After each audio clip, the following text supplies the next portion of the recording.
I know you did a lot of radio this week and this morning, and being on other shows talking about this game, Arkansas and Ole Miss, that will be in Oxford tomorrow, and I'm really looking forward to it. I love this game. David Kellum sent me kind of the run sheet for tomorrow night, and it's been naturally a slide to, instead of a 6:30 kickoff, it won't actually kick until 6:39.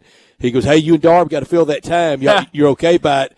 I said, hey, we got 9 minutes. We can go 9 more minutes for this game, and I hope everybody that comes down tomorrow, whatever side you're for, comes by and sees us in the Grove. I'm really looking forward to tomorrow. Yeah, it should be a fun atmosphere, a fun environment. I mean, when you kind of after what happened last week, I mean, I think a lot of Ole Miss fans are going to be excited for this. We've kind of talked all week about how we could have played Sunday morning. Oh, absolutely. But, we've also talked about, this week about how close these matchups have been between Ole Miss and Arkansas. No matter if Ole Miss comes in and they're by far the better team, if Arkansas comes in as by far the better team, this game is always a close game. And so I think a lot of people very excited about it. Also, not a tough trip for Arkansas fans to come down to Oxford either, so it should be a great afternoon tomorrow. It should be, and tomorrow I think is a really fun day across college football with Red River and all the other games. Notre Dame in another big game, Alabama in I think its biggest game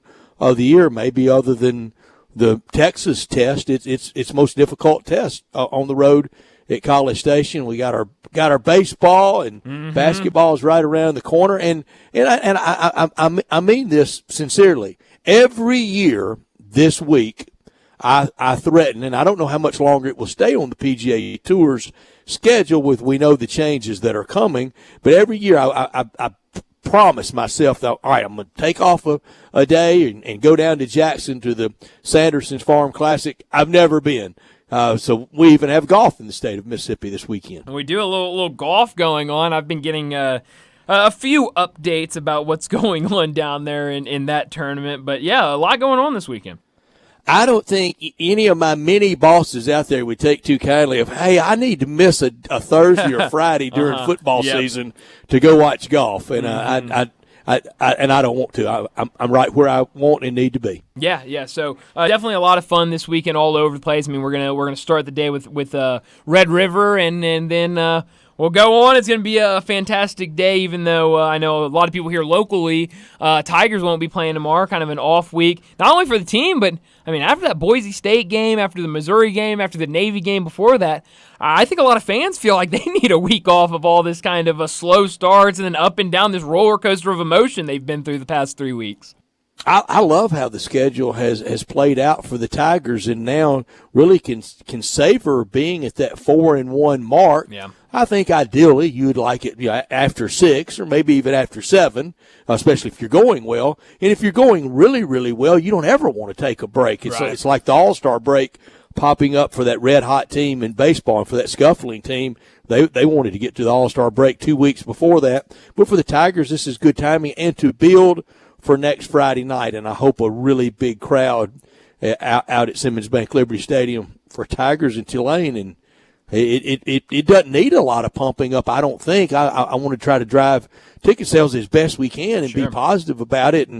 But I think it speaks for itself. Cotton Bowl champs against a 4-1 team at home. Yeah, I mean, it should. And a lot of people have been saying, if the Tigers can win this game, I mean, they're in the driver's seat for the conference. And so I think it kind of that excitement, that momentum builds itself. So it should be a really fun weekend in college football. We'll also have the NFL on Sunday, bright and early on Sunday at 8:30 in the morning. But last night, I don't think a lot of people expected the win that the Chicago Bears had, a 40-20 win over Washington. I should say, before we talk about this game, the news really coming down right before that game started, in the hour leading into that game, of the passing of Dick Butkus at 80 years old. So I know a lot of Chicago fans, a lot of Bears fans. Hope I go in my sleep. Oh, yeah, absolutely. And so definitely sad to see that. And then what the Bears did last night was really impressive.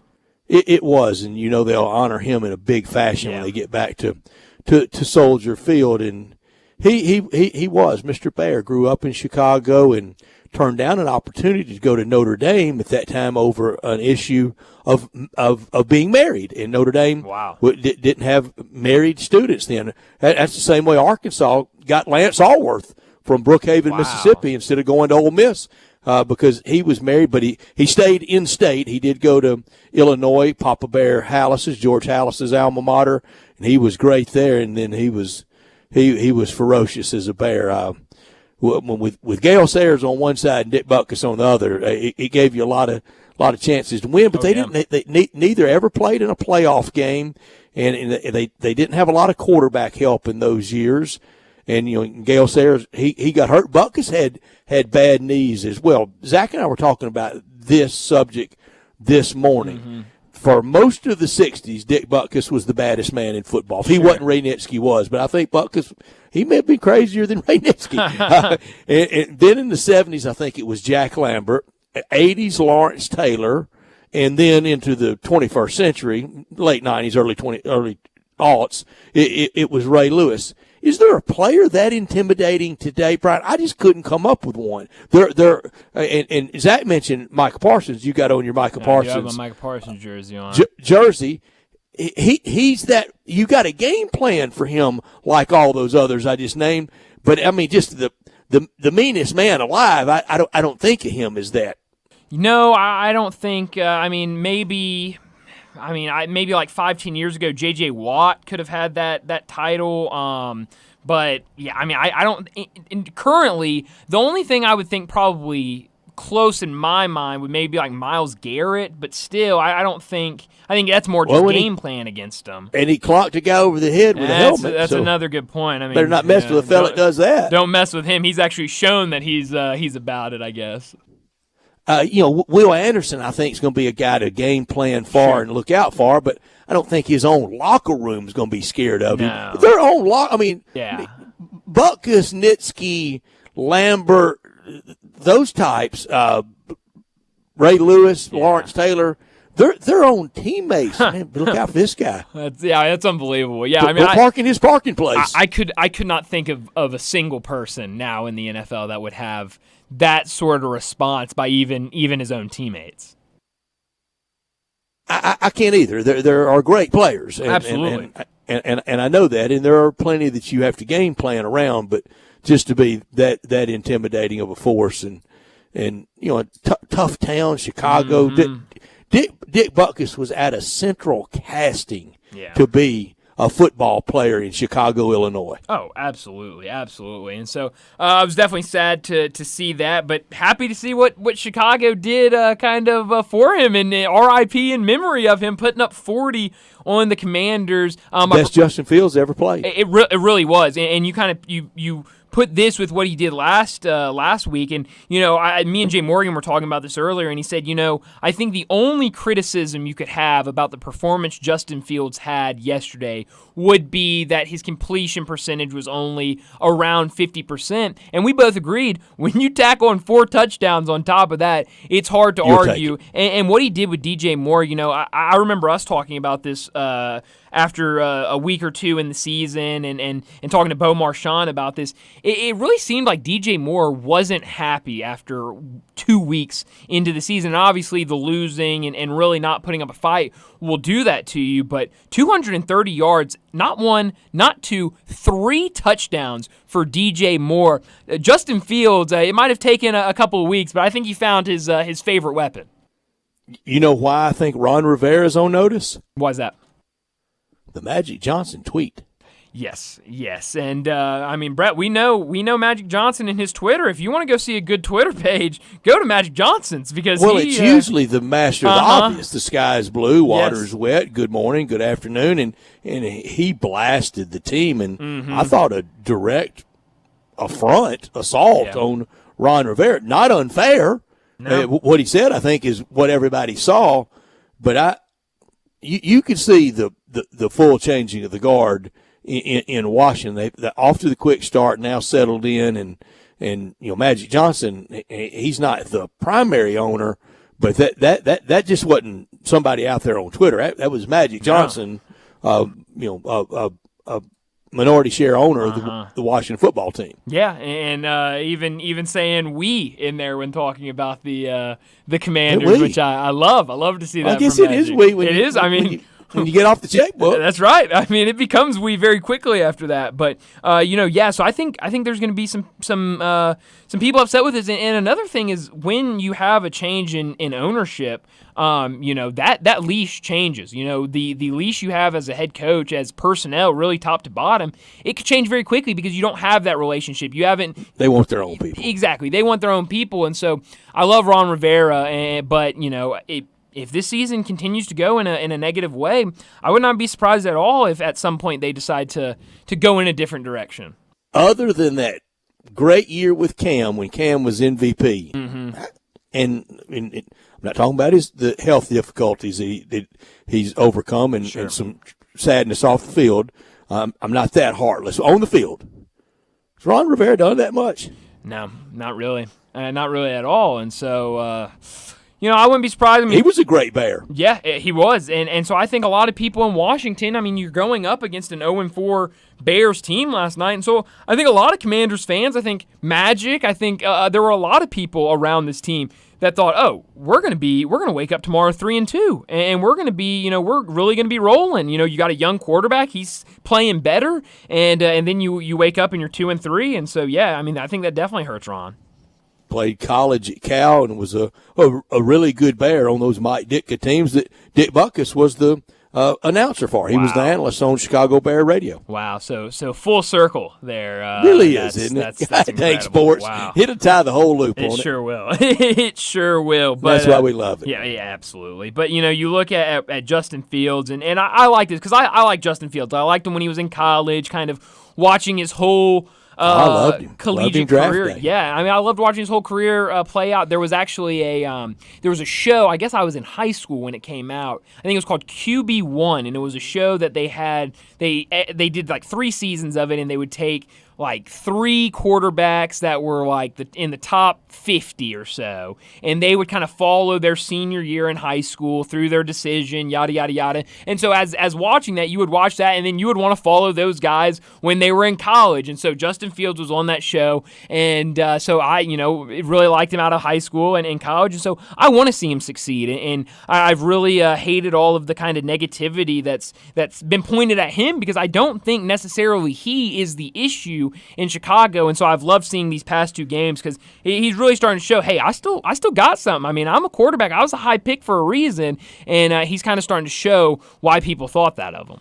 Did you hear the shout-out I gave your alma mater this morning, Houston High? I missed it. What'd you say? Talking high school football with Coach Glenn Rogers, and I said the 2 best cheeseburgers at a concession stand around town, Whitehaven and Landers Field, home of the Mustangs, home of Houston High. I don't know if the same person that made your hamburger is still there, so I cannot confirm if it's still a great cheeseburger, but I know exactly who made it when you were there, and I can assure you he made plenty of cheeseburgers for the team when I was playing, and they are good stuff. They are good stuff. So I'm glad you gave them a shout out, and if I see them, I'll have to let them know that their cheeseburger is highly regarded. And tonight out at high school football, and tomorrow for college, and even Sunday to pro, the weather's just perfect. It is. I mean, we're starting to kind of start feeling the early inklings of fall, and it's great. I mean, let's see, what's the weather right now? About 79 right now, and that's probably our high for the day. Late in the Ole Miss Arkansas game tomorrow night, it could dip down. And people in Buffalo and Chicago laugh at me, Green Bay laugh at dipping down into the 40s. Oh yeah, but hey, look, we're not in Buffalo. We're not in the north. I'm not. That's I'm cold, not made Brett. For that. No, I don't want to be anywhere in 40-degree weather. And last year at the Arkansas Ole Miss game, you froze. Almost to death, and was dressed properly for a long time. I watch those games on TV, and I go, what do they have on that we don't have? Yeah. And somebody told me, you got to get the right kind of socks. So I stopped and bought, going to the Arkansas Ole Miss game last year, a pair of $28 socks. Woo! Didn't do one thing. $28 for some socks. That's steep, Brett. Other than I could barely get my shoe on. Well, yeah, that'll do it.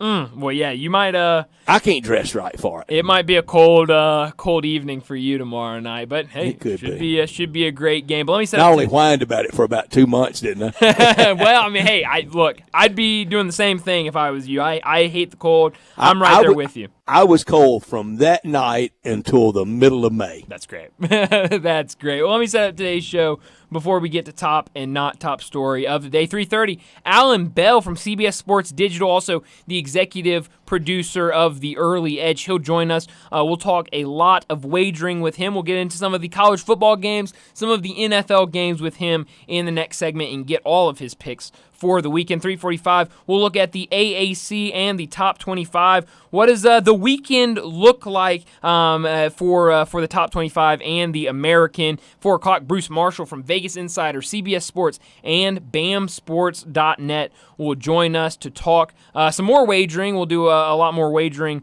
with him, a lot more college football with Bruce, but we'll also get his picks for some of these NFL games on Sunday. 4:30, we'll preview the SEC weekend, what to expect in that Ole Miss-Arkansas game, and across the SEC landscape. I think some really intriguing games this weekend. 4:45, we'll get to big number of the day. 5 o'clock, Ty Richardson from ESPN Arkansas will join us to talk about the Razorbacks and the SEC. I'm also going to have to get in a couple basketball questions with Ty. He's in town. He's in Oxford. He sure is. You're right. Ate lunch with him. Oh, wow. So you've already seen Ty once today. You'll get to talk to him again at 5 o'clock. So we'll get to a bunch of Arkansas Razorbacks talk at 5 o'clock with Ty. 5:30, we get to our First National Bank and Trust Friday football forecast. And at 5:45, we'll wrap up the weekend with Taco Bell Crunch Time. But let me remind you, we're sitting in our Family Leisure Studios where family and fun come together. The world's biggest spa sale. It's back and bigger than ever. 50 different models to choose from, 5 different manufacturers. Up to 30% off in-stock spas and swim spas.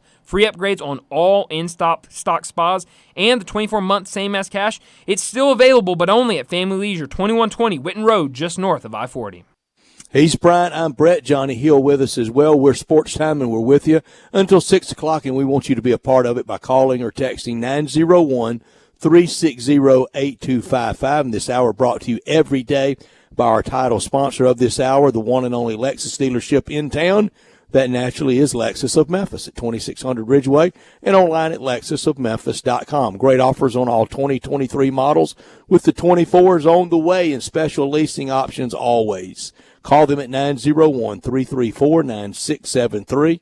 Drive in luxury and confidence, knowing that every new Lexus comes with complimentary first and second maintenance services. Stop by today at Lexus of Memphis at 2600 Ridgeway and put yourself in the driver's seat of the all-new 2023 flagship LS500, and you'll be looking and you'll be driving in style. When you purchase a Lexus, you get top-of-the-line engineering and design, and they make for the luxury driving experience. Online at lexusofmemphis.com. Experience amazing at Lexus of Memphis. Top story of the day. Well, my top story of the day is the college football weekend. We've got a couple of games tonight, but it really gets started tomorrow morning, and man, does it get started with a bang. On ABC tomorrow morning at 11 o'clock, College Game Day will be there. 12th-ranked Oklahoma, 3rd-ranked Texas. Red River gets us started at 11 a.m. We'll end the day with Arizona versus number 9 USC on ESPN at 9:30, which people forget. Arizona gave Washington a game last year. I've heard a lot of people wanting to maybe take a couple steps back on this Washington team after a tough-fought game against Arizona, but I don't think Arizona is that bad, even though they have 2 losses. So I'm excited for the entire slate of football. We get started in what I think is a great way. You also got Maryland, Ohio State. I've heard a ton of people talk about that game this week. LSU, Missouri also at 11, and then throughout Big Ten the day, Saturday night. Big Ten Saturday night. I mean, it's going to be the really theme song's in my head. Big Ten Saturday night. I was walking through Target last night, Brett, and I heard that play. They had that, they have all their televisions on display, and that song was playing on every single television in Target. It's been great. Their promotion's been great. It's been following me around, though. I can't get away from it. Very catchy song, but I feel like it's following me like a bad curse or something. But it should be a great day of college football tomorrow.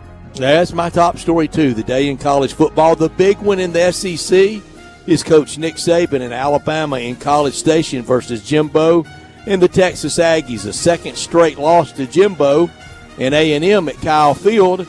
will cause the Bama freak out again. If you think people freaked out over the Texas loss, over the slumber fest at South Florida, they will really lose it with a loss, because that will be an SEC loss if Alabama loses tomorrow against Texas A&M. And if A&M loses, here we go with their freak out. Remember that freak out after the Miami loss? Mm-hmm. They'll get it again, because the A&M fans will rightly say, we've spent billions, and they have, with stadium and facilities and coaches and NIL and planes and trains.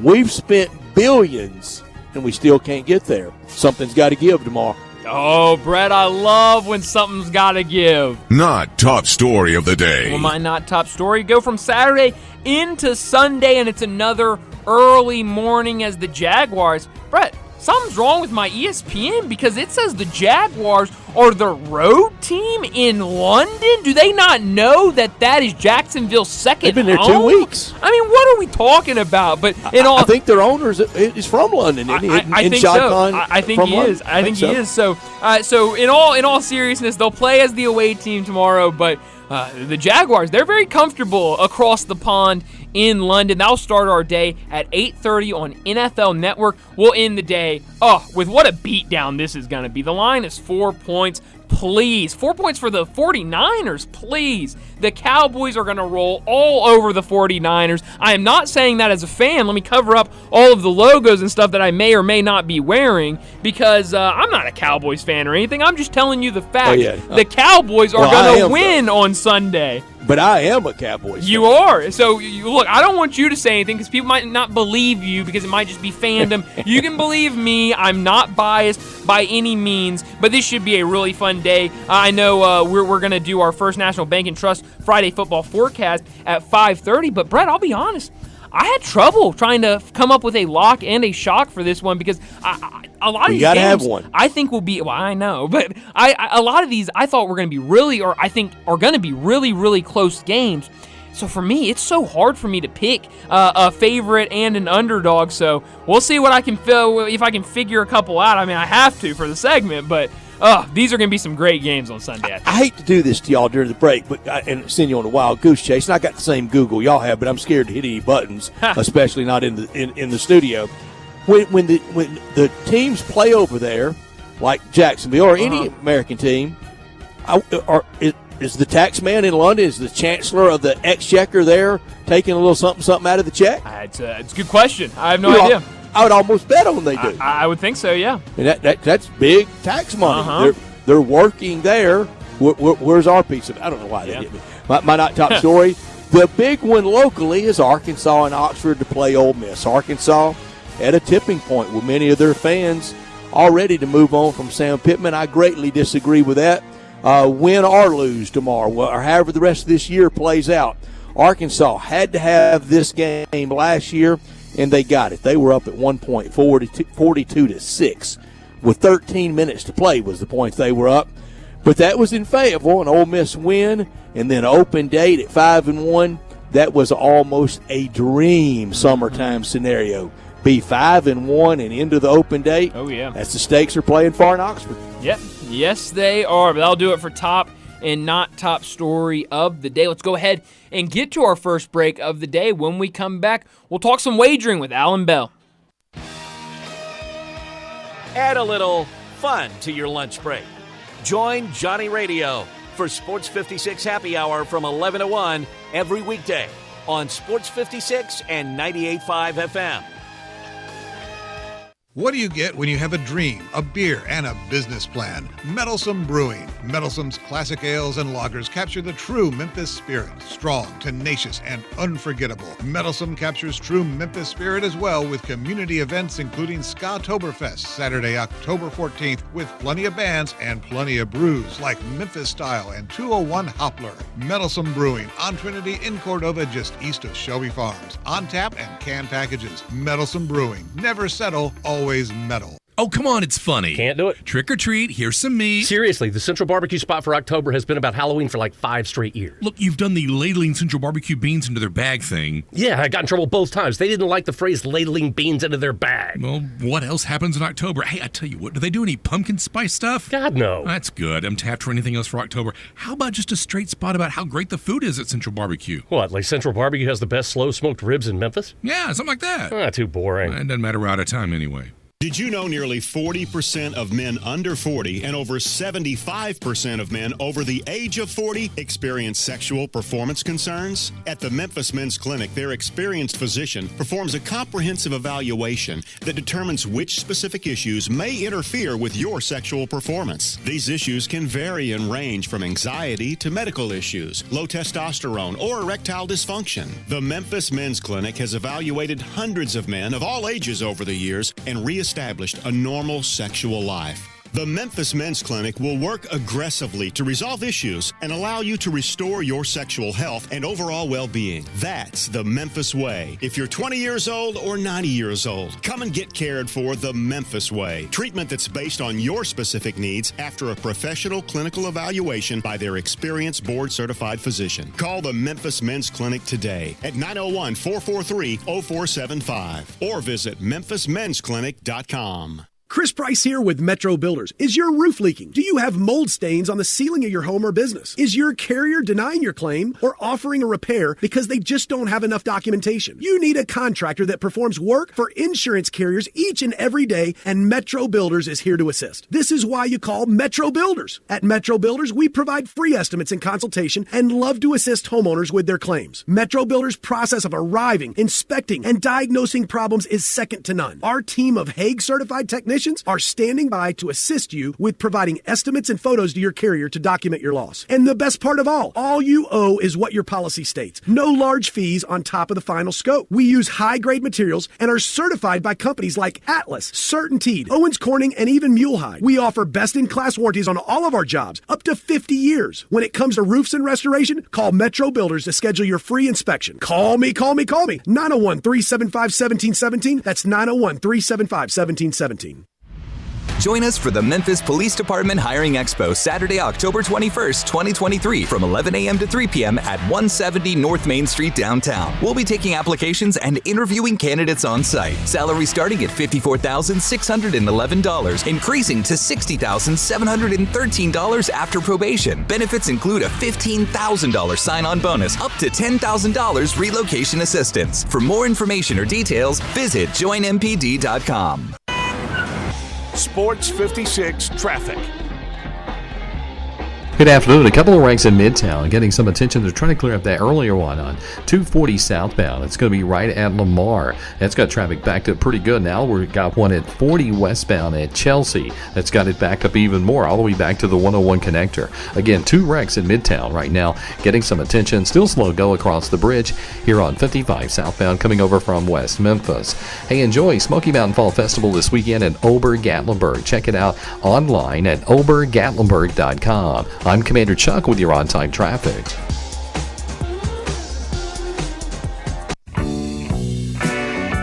Let's make some money. It's time for Wagering Talk with Alan Bell from CBS Sports. Alan is the executive producer of Early Edge, part of CBS Sports Digital, and on Twitter X at Alan G. Bell. Here's Alan with Bryant, Brett, and Jay Morgan. Alan Bell joining us now from CBS Sports Digital, also from the Early Edge, to talk some wagering. Alan, thanks so much for joining us. Before we get to these games over the weekends, I am absolutely shocked to see the Bears win last night in the way they did against the Commanders. What do you make of this Bears team after going up by so many points last week against the Broncos and then just completely falling apart in the fourth quarter, and then this week putting up 40 points on the Commanders? Yeah, man. First off, appreciate you guys having me back. Second, Justin Fields last week after that, what you just spoke about, scoring so many points and then, losing in the end. Justin Fields sat in his locker with his uniform on, silent, for 30 minutes, just staring. Like, teammates couldn't move in, coaches couldn't move, nothing. Whoa. Right? And you could just tell, wasn't there, but, the guy's prideful. And the Bears had lost 14 games in a row. That locker room was tired of losing. He was tired of losing. The coaching staff was tired of losing. And they finally went out and said, you know what? Just go. Just play as aggressive as possible. Who cares? Who cares? What is there to lose? You know what I mean? Yeah. And they went out and did it. And they played a full game. And they won. Not that the Commanders are the best team in the NFL, but you know what? When you've lost 14 straight, winning one is really important. Win's a win. Yeah, it just goes to show, like, when it's a must-win, man, it's a must-win.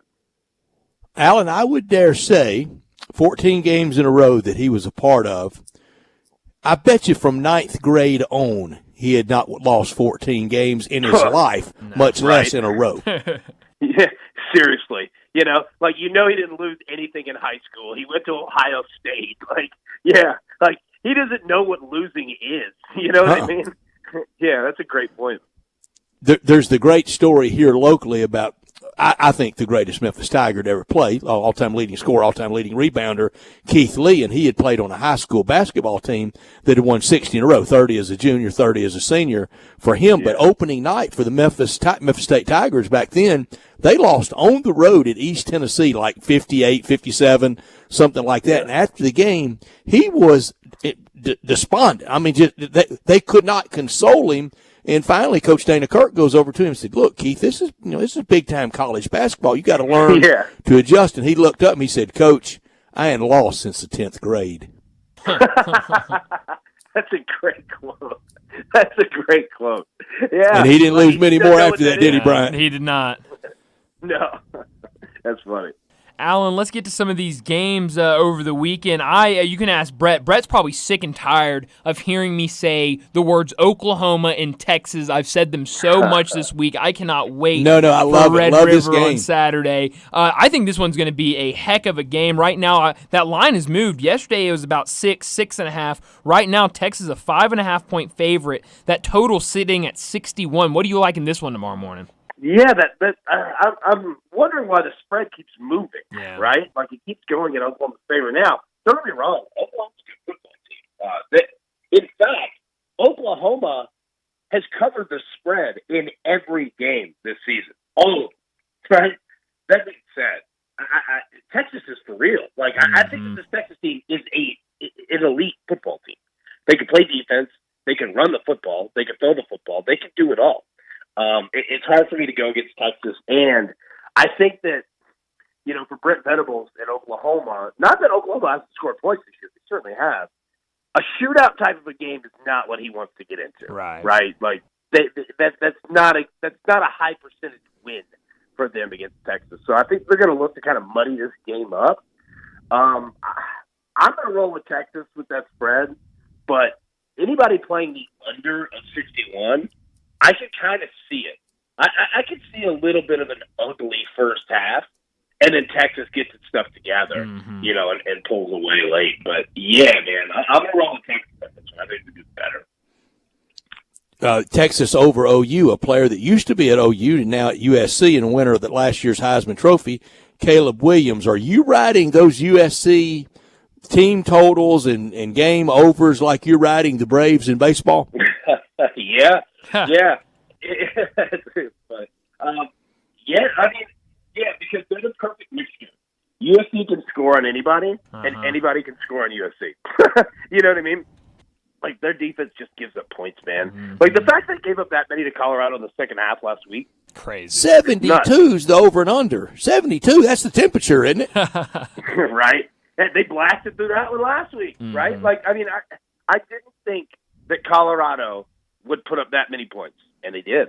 And USC just cannot stop anybody. And here's the other issue, too, is that they want to pull Caleb Williams late in games, and they usually do. But when your defense just gives up points, it's hard to do that. You can't trust it. Right. So you essentially get 4 quarters of USC. So, yeah, I mean, just play overs. Like, I know it sounds crazy because that number's so high, but Arizona can score. Yeah. I mean, they can absolutely score. Just continue to ride it until they tell you not to. So real green money, transactional money on over 72. Boy, that takes sounds insane. I know. That takes some stones. You know, Alan, we never got to ask you this, and someone that loved betting and now is very public about it being an issue. Do you think Phil Mickelson really wagered in his life $1 billion? No. A lot of money. No. No way. No chance. You know, like, there's a funny thing of, like, if you look at, like, the difference between $100,000 and $1 billion, right? Like, that's a big jump.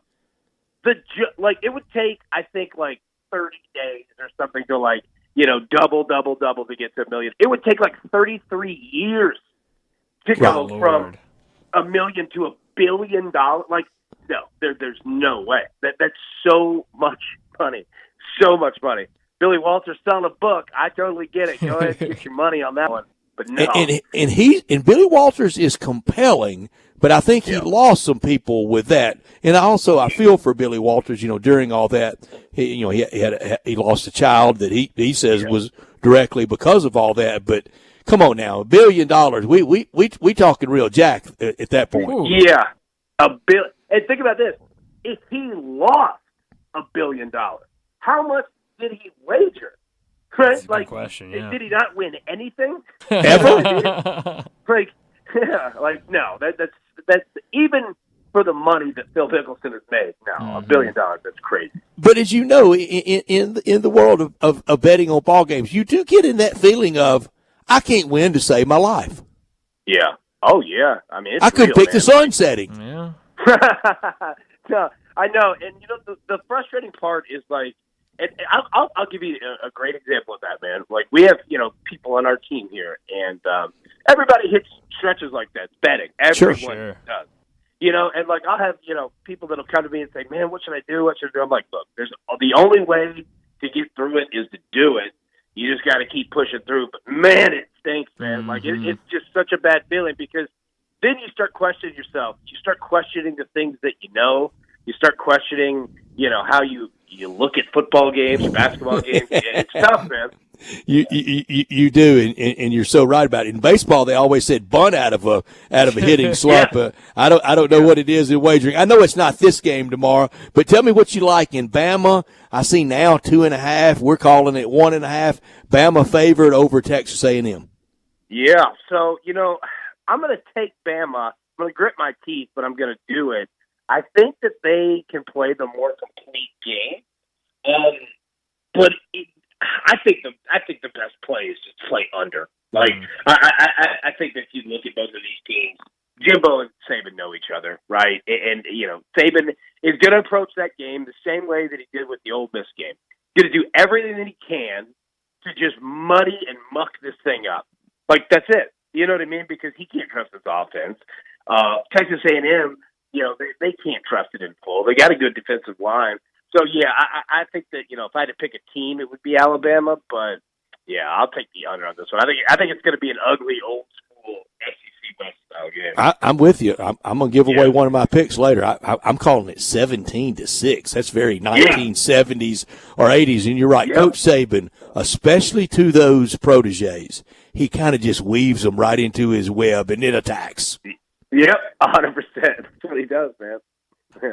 One game I've heard a lot of people talk about this week, and a lot of people I hear are on one side of this game. I'm curious your opinion of it.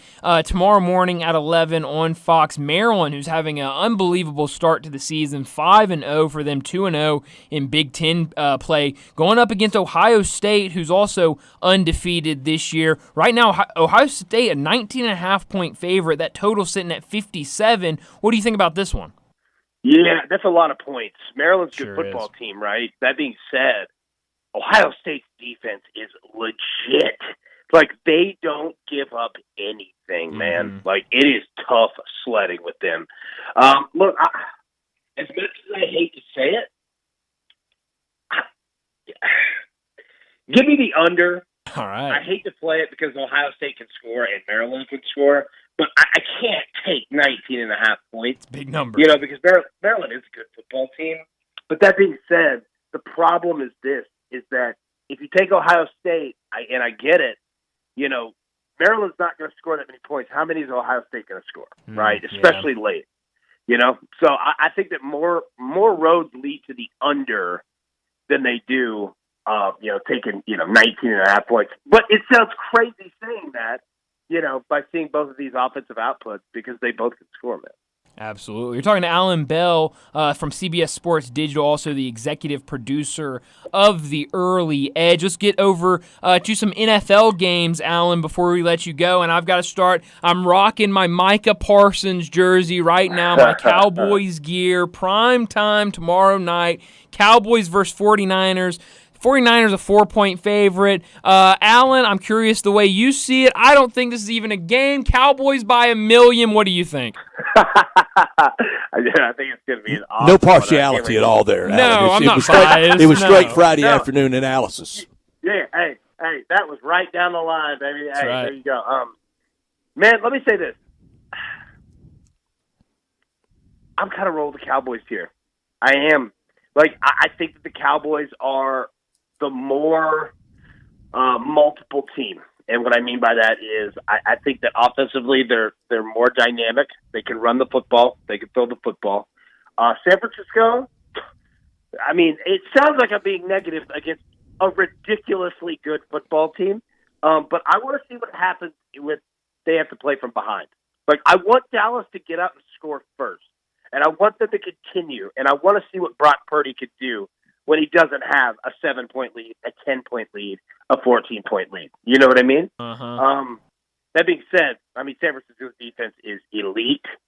So is Dallas's. I mean, this game is going to be awesome. Oh, yeah. But I'll roll with Dallas. Let's go. Alan. Yeah.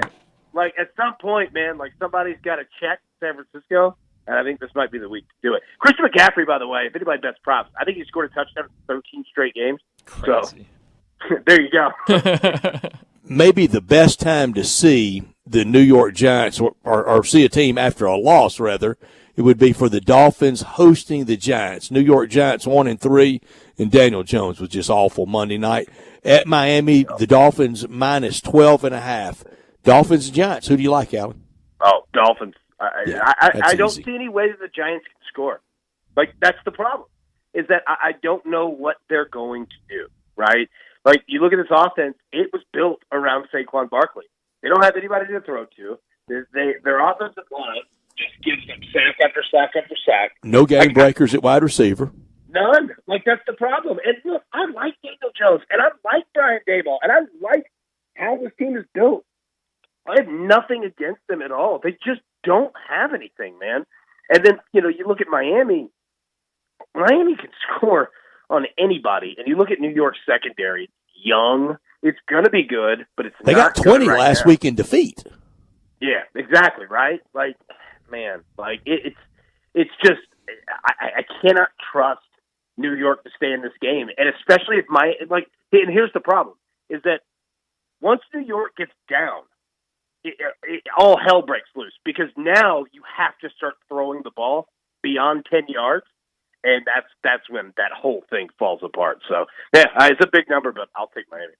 We've got another early morning in the NFL on Sunday. I'm sure a lot of people will forget and sleep through the 8:30 kick. Jaguars and Bills in London. We just talked about the Dolphins. The Bills really took care of business last week against the Dolphins. Right now, Buffalo a 5.5-point favorite. That total sitting at 48.5. What do you think about this one?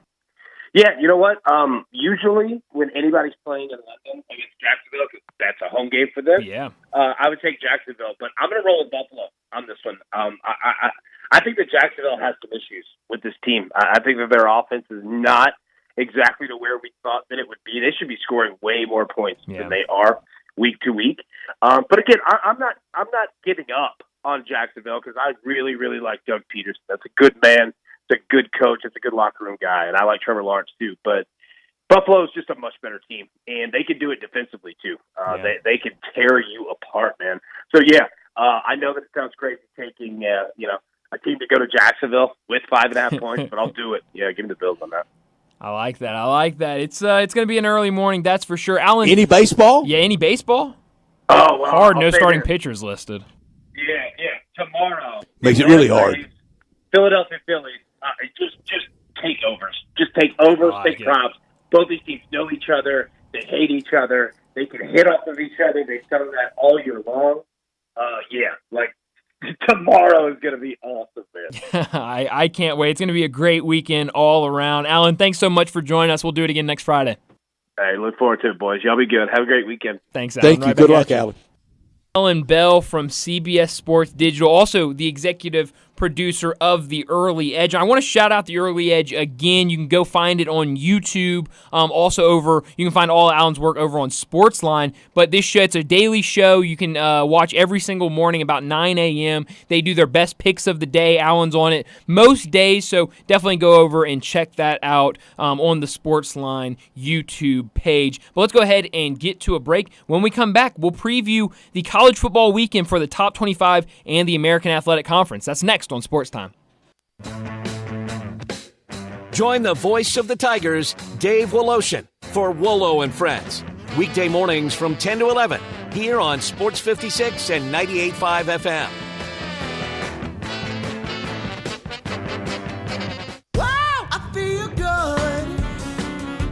Shopping at Drive Max. Drive Max.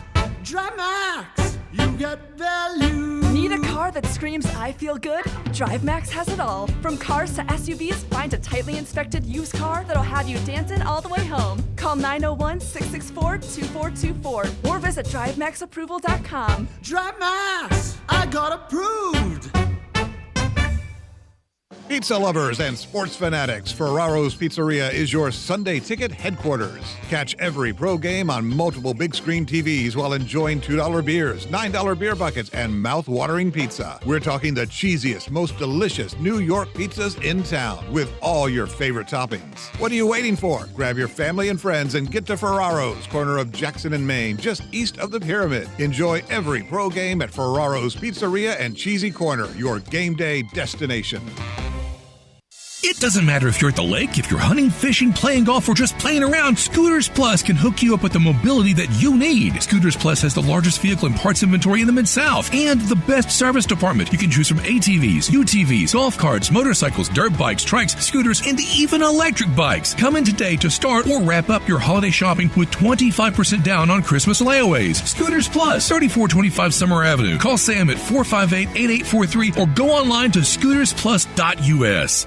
eBay Motors is here for the ride. So minivans, sedans, JDMs, roll out. Go ahead, feel your engine. Admire that perfectly installed exhaust. Your vehicle's moving along this freeway like it was made from fresh installs and a whole lot of love. And with eBay Motors, you get over 122 million parts to keep it running. And with eBay Guaranteed Fit, they'll be the perfect fit every time. Plus, at these prices, well, we're burning rubber, not cash. Keep your ride or die alive at ebaymotors.com. Eligible items only. Exclusions apply. Moving is stressful, but Black Tie Moving can take the worry out of the process. Whether you're moving across town or across country, moving your home or your office, your personal moving concierge from Black Tie Moving will work with you to design a plan that perfectly fits your budget and needs. And they're available 24/7 to answer any questions you have. Give Black Tie Moving a call at 901-316-6196 or go to blacktiemoving.com/Memphis to get your personal, no obligation quote from the moving experts at Black Tie Moving. Howdy, partner. Grab the family, hop in the old wagon, and get on up here to Sunrise at Wolf Chase for this Western Trading Day sale. Biggest sale of the year. Got a hankering for a new buggy? Well, hold your horses and listen up. Interest rates as low as 0.9%. Discounts up to $8,000. Bankruptcy, slow pay, repo. It's okay at Sunrise. $12 million used car inventory and new Buicks and GMCs arriving daily. Goodness gracious, now is the time to treat yourself. And check out the Sunrise Truck Corral. All trucks, all sizes. Call, click, or come on down to Sunrise Wolf Chase and Bartlett. Ask for Woody. SunriseMemphis.com. Y'all, we make it fun to buy a car. Now back to Sports Time on Sports 56 and 98.5 FM. This hour is brought to you by Lexus of Memphis. Here are your hosts, Brett Stats Norsworthy and Bryant Dacus. Welcome back into Sports Time. Bryant and Brett with you in our Family Leisure Studios as we wrap up our first hour on this Friday. Taking a look at the top 25 and the American Athletic Conference. Let's start in the American and run through these games. Very light slate in the American this weekend. A lot of off weeks in this conference. So the conference starts at 1 o'clock on ESPN Plus, UTSA at Temple. We're really still waiting on UTSA to show really anything this year. 1-3. Well, they just hadn't been healthy. They haven't, and that's the problem. Frank Harris has only played a couple of games this year, and that's really hurt them. And so that should be an interesting game, 1 o'clock. After that, 2:30, CBS Sports Network, North Texas at Navy. 3 o'clock on ESPN2, USF at UAB. 4 o'clock on ESPN Plus, UConn at Rice. And then wrapping up the day in the American, like I said, very light slate, 5 p.m. on ESPN Plus, Tulsa at Florida Atlantic. I'm really excited about this South Florida and UAB game because you saw UAB really make it a difficult game for Tulane last weekend, and you're really starting to see that South Florida offense kind of putting things together and looking like the offense that we thought we might expect over the next couple of years. What scares me about UAB, they were pretty good last weekend defeat against Tulane. Yeah. Really good 2 weeks ago at times, yes, especially offensively against Georgia in defeat. I'm scared of when they put together a game and lurking on the Tiger schedule. A trip to UAB. That's a good point. My brother Connor's going to be at that game when Memphis goes down to UAB. So you're right. It seems like obviously anytime and in the American, a lot of new coaches in this conference, and so it kind of takes some time for those new coaches to come in and really kind of lay that groundwork of what they want that team to look like. And both of these teams, USF and UAB, if you've watched in the past couple of weeks, they're really showing that they might be putting something together. Whoever the site is, college football blue bloods, and wish them well. I don't mean that ugly at all, but I never heard of them before today. On Twitter at Blue Bloods Bias, they did their most passionate student sections in college football for the month of September. The month just concluded. Number 1, Colorado, understandable. 2, Penn State, always. 3, and I don't think it's close in the SEC, and I've said it for a long time. I don't think it's close. What their student section, how it rocks the whole game. Auburn. Number 4, Florida. Number 5, Utah. 6, Bama. I would debate that one. Bama's that good when it's a big game, but it can get it can get empty in the student section a lot of times. 7, Oregon. 8, Texas Tech. 9, Missouri. And 10, Washington State. Interesting. I certainly can't argue with the top 4. After that, Oregon, Texas Tech, Missouri, Washington State. I don't really know much about their student sections and how much I don't either. How much they fill up. So I'm hopeful. I'm hoping college football blue bloods on Twitter did the research at least. I can attest to Auburn. Yeah, they rock the whole game. Yeah, and that's what a couple of my buddies that have never gone to leave Auburn, early. Yeah, that's what I've heard is that if you're going to go to a football game, you better get there early because that student section fills up and they, like you said, they stay the entire time. Penn State, the same thing. I love watching Penn State and seeing that atmosphere up there. So I can't argue with those top couple for sure. Yeah. So looking at in the top 25 tomorrow, we've talked a lot about Red River, and it's going to be all that. And the announcement, like I said yesterday, they will move the last hour over to inside the stadium, and that's when it gets dicey. Is when Corso's got to. He's got to bring the headgear, and half the crowd doesn't like it. And I had no idea that they put you can hear it in the stadium when they're doing that. I had no idea about that. So that was news to me when you brought that up yesterday. They bring it through the PA. That is awesome, and you're right. That's when everyone's filing in and Columbus getting ready. Last year. Wow, so that's really cool. I had no idea, but you're right. That just makes it 10 times more intimidating for these guys picking. You've got, not only did you have people outside watching you, now you have an entire crowd on top of you while you make these picks. And game ops people, they really have it down. they have it down. Look, we're time sensitive. I don't know if we get it to the second, but we sure try, and we have to because there's just so much time, and that's the only thing you really control. And these game ops people, they have it timed out. Now, one time it was very awkward. Something got off. They don't get off too much, but they got derailed a little bit. And as Corso live in the stadium was doing the helmet pick, was during the anthem. Yikes. And you don't want that. No. That's tough look. I'll be honest, College game day, I've noticed they're starting to get, it's not ending at 11 o'clock. I mean, they're going over. Oh, they're not even pretending. No, they're, it's crazy. They're going to 11:05. Yeah. Because I said a couple years ago when they had Bill Walton, who is the human clock killer for everything. I said, there's no way they get him out on time. And you're right. A couple years ago, they would try to make it look like it was just an accident. They would just kind of run a couple minutes over and throw it late or whatever. Now they're not even trying. I mean, it goes to 11:05, 11:06, and they don't even care. It bugs me. And he may not have as in guest picker, but I think they're wired for sound, and they're hearing producers and such. Right. And it is hard to hear. They have people literally screaming, Good "Get out! Lord. Get out! Oh, Get man. out!" It's crazy. I'm sure it's hard for everybody around trying to get that. Can you timing imagine down. being that role, Brian, with how I am with the clock? No, I could not. But looking at some of the other top 25 games that we maybe haven't spent a ton of time on this week, you've got Notre Dame, Louisville, about 6:30 on ABC. I'm really excited for that one. Arkansas, Ole Miss, we've talked a lot about. Georgia Tech, Miami. I mean, we've been talking about this Georgia Tech team. We almost want to see them put it together, and it seems like they're that close to putting something together. I don't know. I don't know if they can get much going tomorrow against Miami. I don't know either. Years ago, I worked with someone and loved him to death, but worked with someone, and the out cue would be when the music would come up. Right. And we had, 25, 30 seconds, whatever it was. He thought hearing the music meant talk more. Oh, wow. So this music that we hear now, he thought that was saying go on. That means get out, get out, get out. That means get out. That's hilarious. That doesn't surprise me at all, though, that people would blow right through that music and not even think anything of it. But I hear that music. I know we got to get to a break, so let's wrap up this hour. When we come back, we'll talk some more wagering with Bruce Marshall from Vegas Insider, CBS Sports, BAMSports.net. We're going to do that next on Sports Time.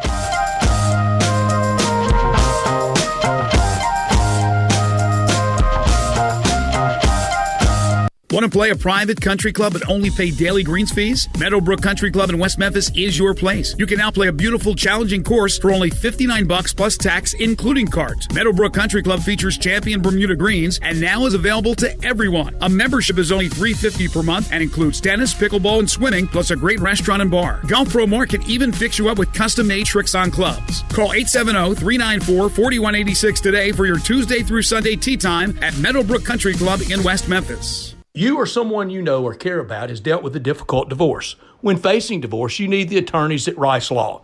Nick and Larry Rice lead the firm with 3 generations and 7 decades of experience. Located in Memphis, serving the entire state of Tennessee and North Mississippi. Rice Law is who you need to call. Simple or difficult divorce, they know how to handle it. Call Rice Law at 901-526-6701, or for more information, visit them at aboutdivorce.com. That's aboutdivorce.com. Pro football player Travis Kelce is pressed for time during the football season, so he does 2 things at once. Whether it's grilling while mowing, 2 things at once, or getting this season's updated COVID-19 shot at the same visit as his flu shot. 2 things at once.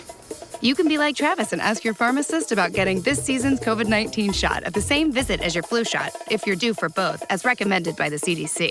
Learn more and schedule at vaccines.gov. Sponsored by Pfizer. Join us for the Memphis Police Department Hiring Expo Saturday, October 21st, 2023 from 11 a.m. to 3 p.m. at 170 North Main Street downtown. We'll be taking applications and interviewing candidates on site. Salary starting at $54,611, increasing to $60,713 after probation. Benefits include a $15,000 sign-on bonus, up to $10,000 relocation assistance. For more information or details, visit joinmpd.com. The all-electric EQS sedan from Mercedes-Benz is luxury and innovation on a truly magnificent scale. It's not just the flagship of the Mercedes-Benz electric lineup. It sets a whole new standard for all luxury electric vehicles. You'll marvel at the epic 56-inch touch-sensitive hyperscreen featuring self-upgrading, next-generation AI, and a beautiful, intuitive interface for both driver and front-seat passenger. You'll experience next-level comfort in an exquisitely comfortably spacious, near-silent cabin, and you'll appreciate the graceful aerodynamic design that almost completely eliminates drag for an outstanding operating range of up to 350 miles on a single charge. The EQS, an object lesson in just how far electric mobility has come. The vehicle's all electric, the feeling all Mercedes. Test drive the EQS today at your local dealer or learn more at mbusa.com/EQS. I'm with John Burgos from the world-famous Rendezvous in the Alley since 1948. Brett, I want to talk about our seasoning and sauce today. Our sauce is a great blend of sweet, mustard, and vinegar. It's good on so many items other than barbecue. It's good on pizza. People use it in lieu of ketchup. But our seasoning is the original dry rub, created by my father using a mixture of Greek and Cajun spices. People think our sauce and seasoning are good just during the grilling season. Nothing could be further from the truth. It's good year-round. Our seasoning is good on fish, chicken, deviled eggs, corn on the cob, French fries. People even put a dash in a Bloody Mary. To get a complete list of all of our recipes using our products, go to hogsfly.com, click recipes, and you'll see 50 wonderful items and dishes. And Brett, our sauce and seasoning is available at most grocery stores, and if they don't have it, please remind your grocer to stock it. And our slaw is also available at most Kroger stores. Thank you, John. The Rendezvous, Mr. Charlie Burgos' Rendezvous in the Alley since 1948 and celebrating its 75th year. Sports 56 traffic. Good afternoon. It's been pretty busy in the Midtown area on a couple of earlier wrecks. 40 westbound over to the side there at Chelsea has added to that delay there in Midtown. We had that earlier one involving that truck and car on 240 southbound at Lamar. Again, it's been rough in the Midtown area. 55 remains heavy coming over from West Memphis going southbound 55 on the bridge. Hey, enjoy Smoky Mountain Fall Festival this weekend at Ober-Gatlinburg. Check out the beautiful fall colors. Check out their website at obergatlinburg.com. I'm Commander Chuck with your on-time traffic. We are Sports 56, WHBQ Memphis, and W253DF Memphis, Flynn Broadcasting Stations. Joining the guys every Friday is college football historian and Vegas legend Bruce Marshall from Vegas Insiders, CBS Sports, and his own website, bamsports.net. With over 30 years on Memphis radio, with handicapping and sports talk, here's Bruce Marshall with Bryant, Brett, and Jay Morgan. Bruce Marshall joins us now to talk some wagering from Vegas Insider, CBS Sports, and bamsports.net. Bruce joins us now. Bruce, thanks so much for joining us. I want to start off with the first game of the day tomorrow, Red River between Oklahoma and Texas. I'm so excited for this game. I can't stop talking about it. Right now, Texas, the line's been moving over the last couple of days. Right now, Texas is a 5.5-point favorite. That total's sitting about 61. What do you like in this one tomorrow, Bruce? Yeah, and it's going to be a SEC game starting next year, right, Brian. So we got to get ready for that. And they won't be kicking these things off at 11 a.m. Central either when it gets to be an SEC game. So you look forward to that next year. This is the deal. I'm about ready to admit I was wrong on both of these teams, especially Texas, because I didn't give Sark too much love before the season. But the fact is, last week, they were having a lot more trouble with Kansas than that score indicated, and that was with the backup quarterback in there for Kansas, because Jalen Daniels was a late scratch. That game was 20-14 well into the second half, and then Kansas really botched up a possession in their own territory, 4th and 1 at the 35, and they ran a really ill-advised play, and then Texas, the floodgates open. But having said that, this is bigger, I think, almost for Brent Venables here, because last year he got in more trouble for losing this game last year when that was that 49-0 disaster for Oklahoma. Not as much because Dylan Gabriel was hurt, but because his backup quarterbacks were so ineffective in that game. And he's been hearing about it for 364 days since. So it's big for him. Gabriel is there. He is making a difference for them. Now, they don't have a win like Alabama, like Texas does. But the nature of this series, that was the outlier last year. And I'm not quite buying Texas all the way yet, although I know, they're ranked where they should be right now. I think this is going to be close. And I think Venables might get him here. I'm sticking my neck out. Oklahoma 31-29. I'm calling the upset, and I'm taking the Sooners tomorrow. The B stands for bold in Bruce Marshall. And, Bruce, we know this game through all the fabric of college football. It's had it all. Remember in 1976, presidential election year, and Gerald Ford, President Ford, he did the coin toss, and ABC's cameras had to dip away from it because of the equal advertising law. I mean, they couldn't show one candidate on national TV over another one. And, Bruce, we've lived so long that year Jimmy Carter carried Texas and Gerald Ford carried California. I know. Isn't that something? And I was, the week before that, I think I actually saw Jimmy Carter talk at the L.A. County Fair, believe it or not. Wow.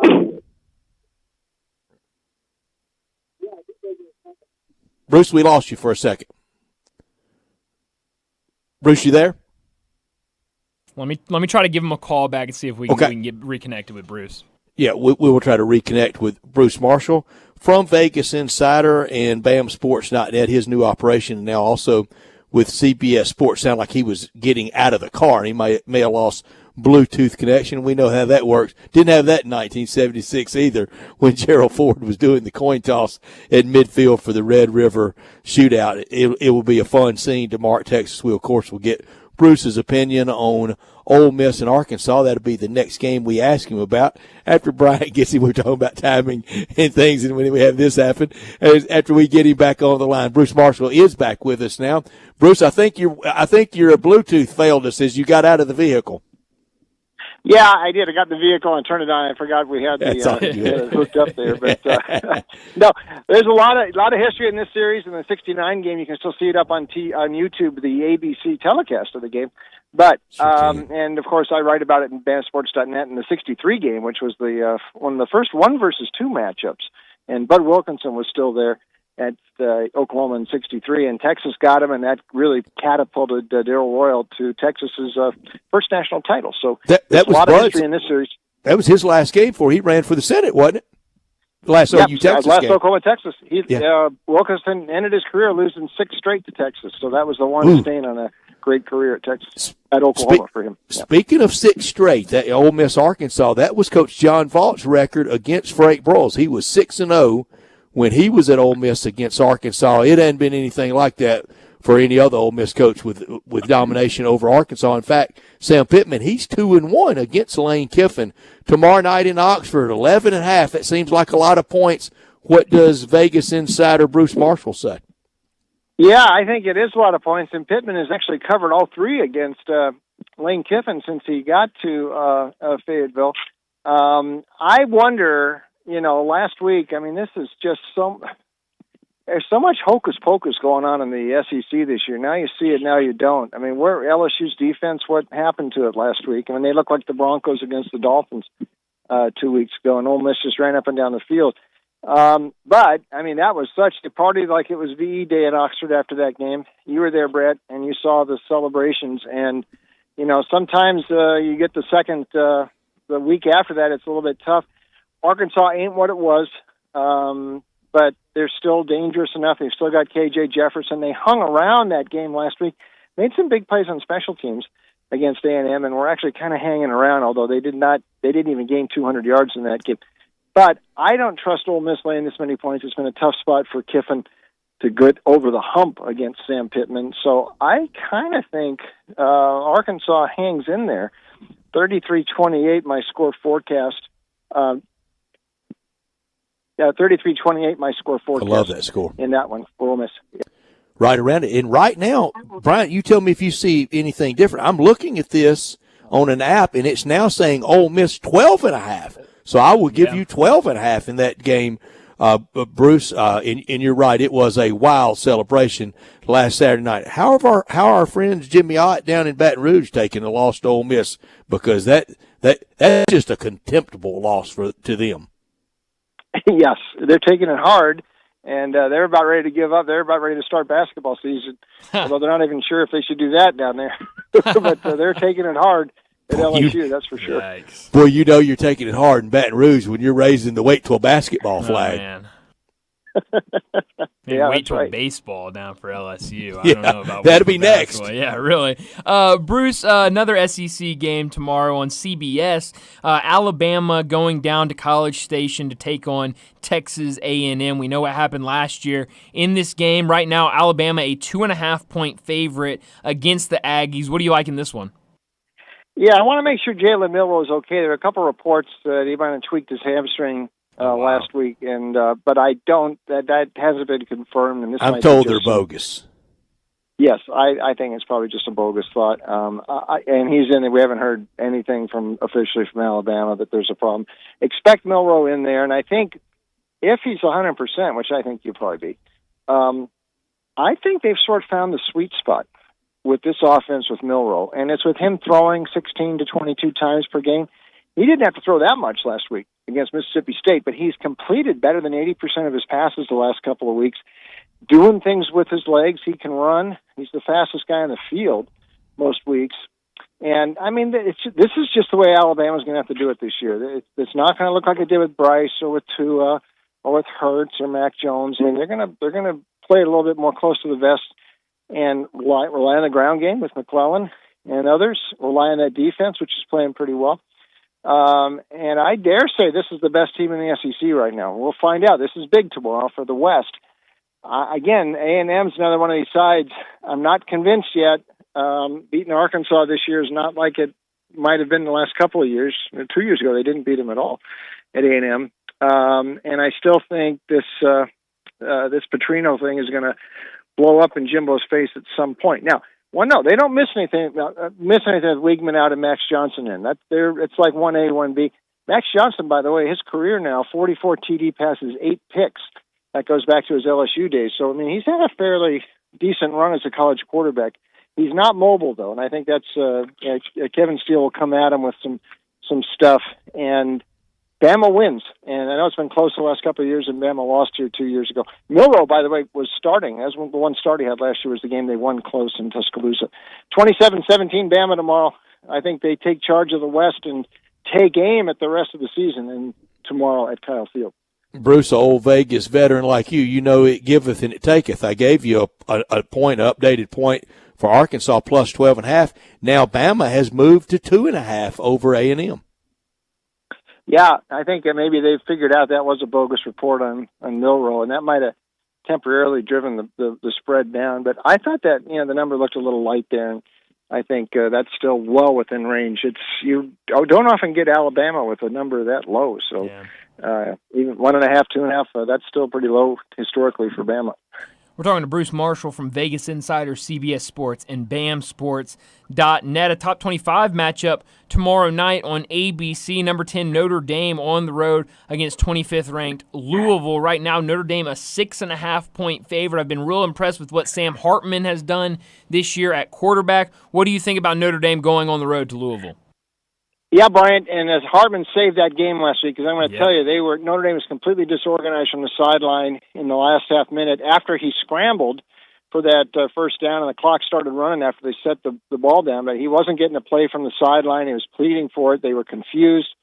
He lined them up and just got a snap off before they hit the play clock, and I think Duke sort of thought they weren't going to get the playoff, and next thing you know, Estime breaks it for the run. And then they hit the 2-point conversion, and then top things off for Duke. Riley Leonard gets hurt when they get the ball back. What a horrible sequence for Duke. Wrecks their whole season. But the luck of the Irish again. Now, this is their third straight, real grinder here. The win streak over ACC in regular season is now 30. So I'm reluctant to go against that. I did last week, and I got burned right at the end. I don't know yet how good Louisville is. This 5-0 might be a bit of a mirage. I mean, they really struggled against NC State last week, which is also struggling. They struggled against Indiana before that. I know Jeff Brom has solidified some things. He's brought his old quarterback, Jack Plummer, with him. But I don't know yet about the Louisville. I'm going to lean to the Irish a little bit here, 31-22. So not my favorite pick of the week, but darn if I'm going to go against Notre Dame against another ACC team in the regular season until they lose one of these.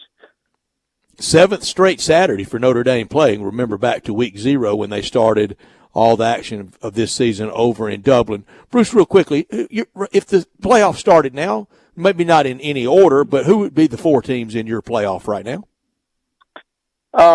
Georgia, Michigan, Texas, and probably Ohio State. And that was thanks to the Notre Dame win. So I think right now those would be the 4. And though Georgia and Ohio State and Michigan are going to play at some point in November there. So one of them is going to at least have one loss. But right now, that's how I'd see the top 4.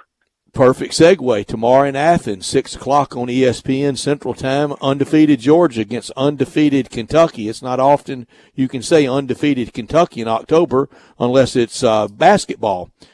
14.5, Georgia's favored. Who do you like? That's right. Well, Georgia's unbeaten. They're also winless against the point spread. How about that? 5-0 straight up, 0-5 against the number. And I've been going back and forth. Is Georgia just bored? Are they like a kid playing with his food? Or maybe they're not as good as they were. I don't know. I'm starting to think maybe it's the last one. I mean, they were in a scrap with South Carolina. They were in a real scrap with Auburn. Auburn's got some real limitations. I mean, and they were still life and death at Jordan-Hare last week. I don't know if maybe they've already hit their top gear. I don't know. I mean, they're fooling around a lot. I will say this about Kentucky. They have played Georgia tough. Mark Stoops has covered 4 in a row in this series. And they haven't beaten Georgia since Rich Brooks was there in 2009. But they've played them tough. Last year, 16-6, a real grinder. And Kirby was talking about that in Nashville back at SEC Media Days. He said, we had 2 really tough games against Missouri and Kentucky last year. And he was very effusive in his praise of Mark Stoops. Now, if Ray Davis ain't going to run for 280 tomorrow, like he did against Florida last week, but at the same time, Devin Leary's going to pass for more than 69 yards. He didn't have to pass much last week. They were just running the ball so well. We know he can do that. And I think Kentucky keeps this thing kind of close. 20. I'm not sure they can win, but 14.5 too much. 24-17 Georgia. So I'm going to take Kentucky plus. And until Georgia covers a point spread, I think I'll recommend against them. Kentucky may have the best receiver grouping in the SEC. Yes, they might. And it was interesting. They didn't have to use any of that last week, which really this might be as good a better balance than they've had. Kind of rope-a-dope. They've had. Yeah, and they can do different things. It's usually been one or the other for Kentucky, but now they got some balance. So we'll see how it works tomorrow. I think it's going to be kind of interesting between the hedges. Yeah, it should be. And a game in the ACC, I'm curious about the big story yesterday and the day before. Tez Walker, the receiver for North Carolina, gaining eligibility from the NCAA after being ruled ineligible at the start of the season. North Carolina is at home against Syracuse tomorrow, a 4-1 Syracuse team. Right now, North Carolina, 9.5-point favorite. What do you like in that one, Bruce? Yeah, we can save the discussion on Walker and the eligibility of the NC2A down the road because I have many thoughts about what the NC2A has made a mess of this whole thing, but whatever. Sure, yeah. He's there. Syracuse last week made about every mistake it could and paid for it against Clemson. But I still think there's something here with Syracuse that maybe it was self-inflicted last week, and that if they don't make those sorts of errors, they have a shot to hang around. Schrader is still a very good dual-threat quarterback, though he was part of the mistake brigade last week too. But I think he presents some challenges for Mac's defense. I want you to also look at Drake May's numbers this year. I mean, he put up some awesome numbers last year when Phil Longo was coordinating this offense.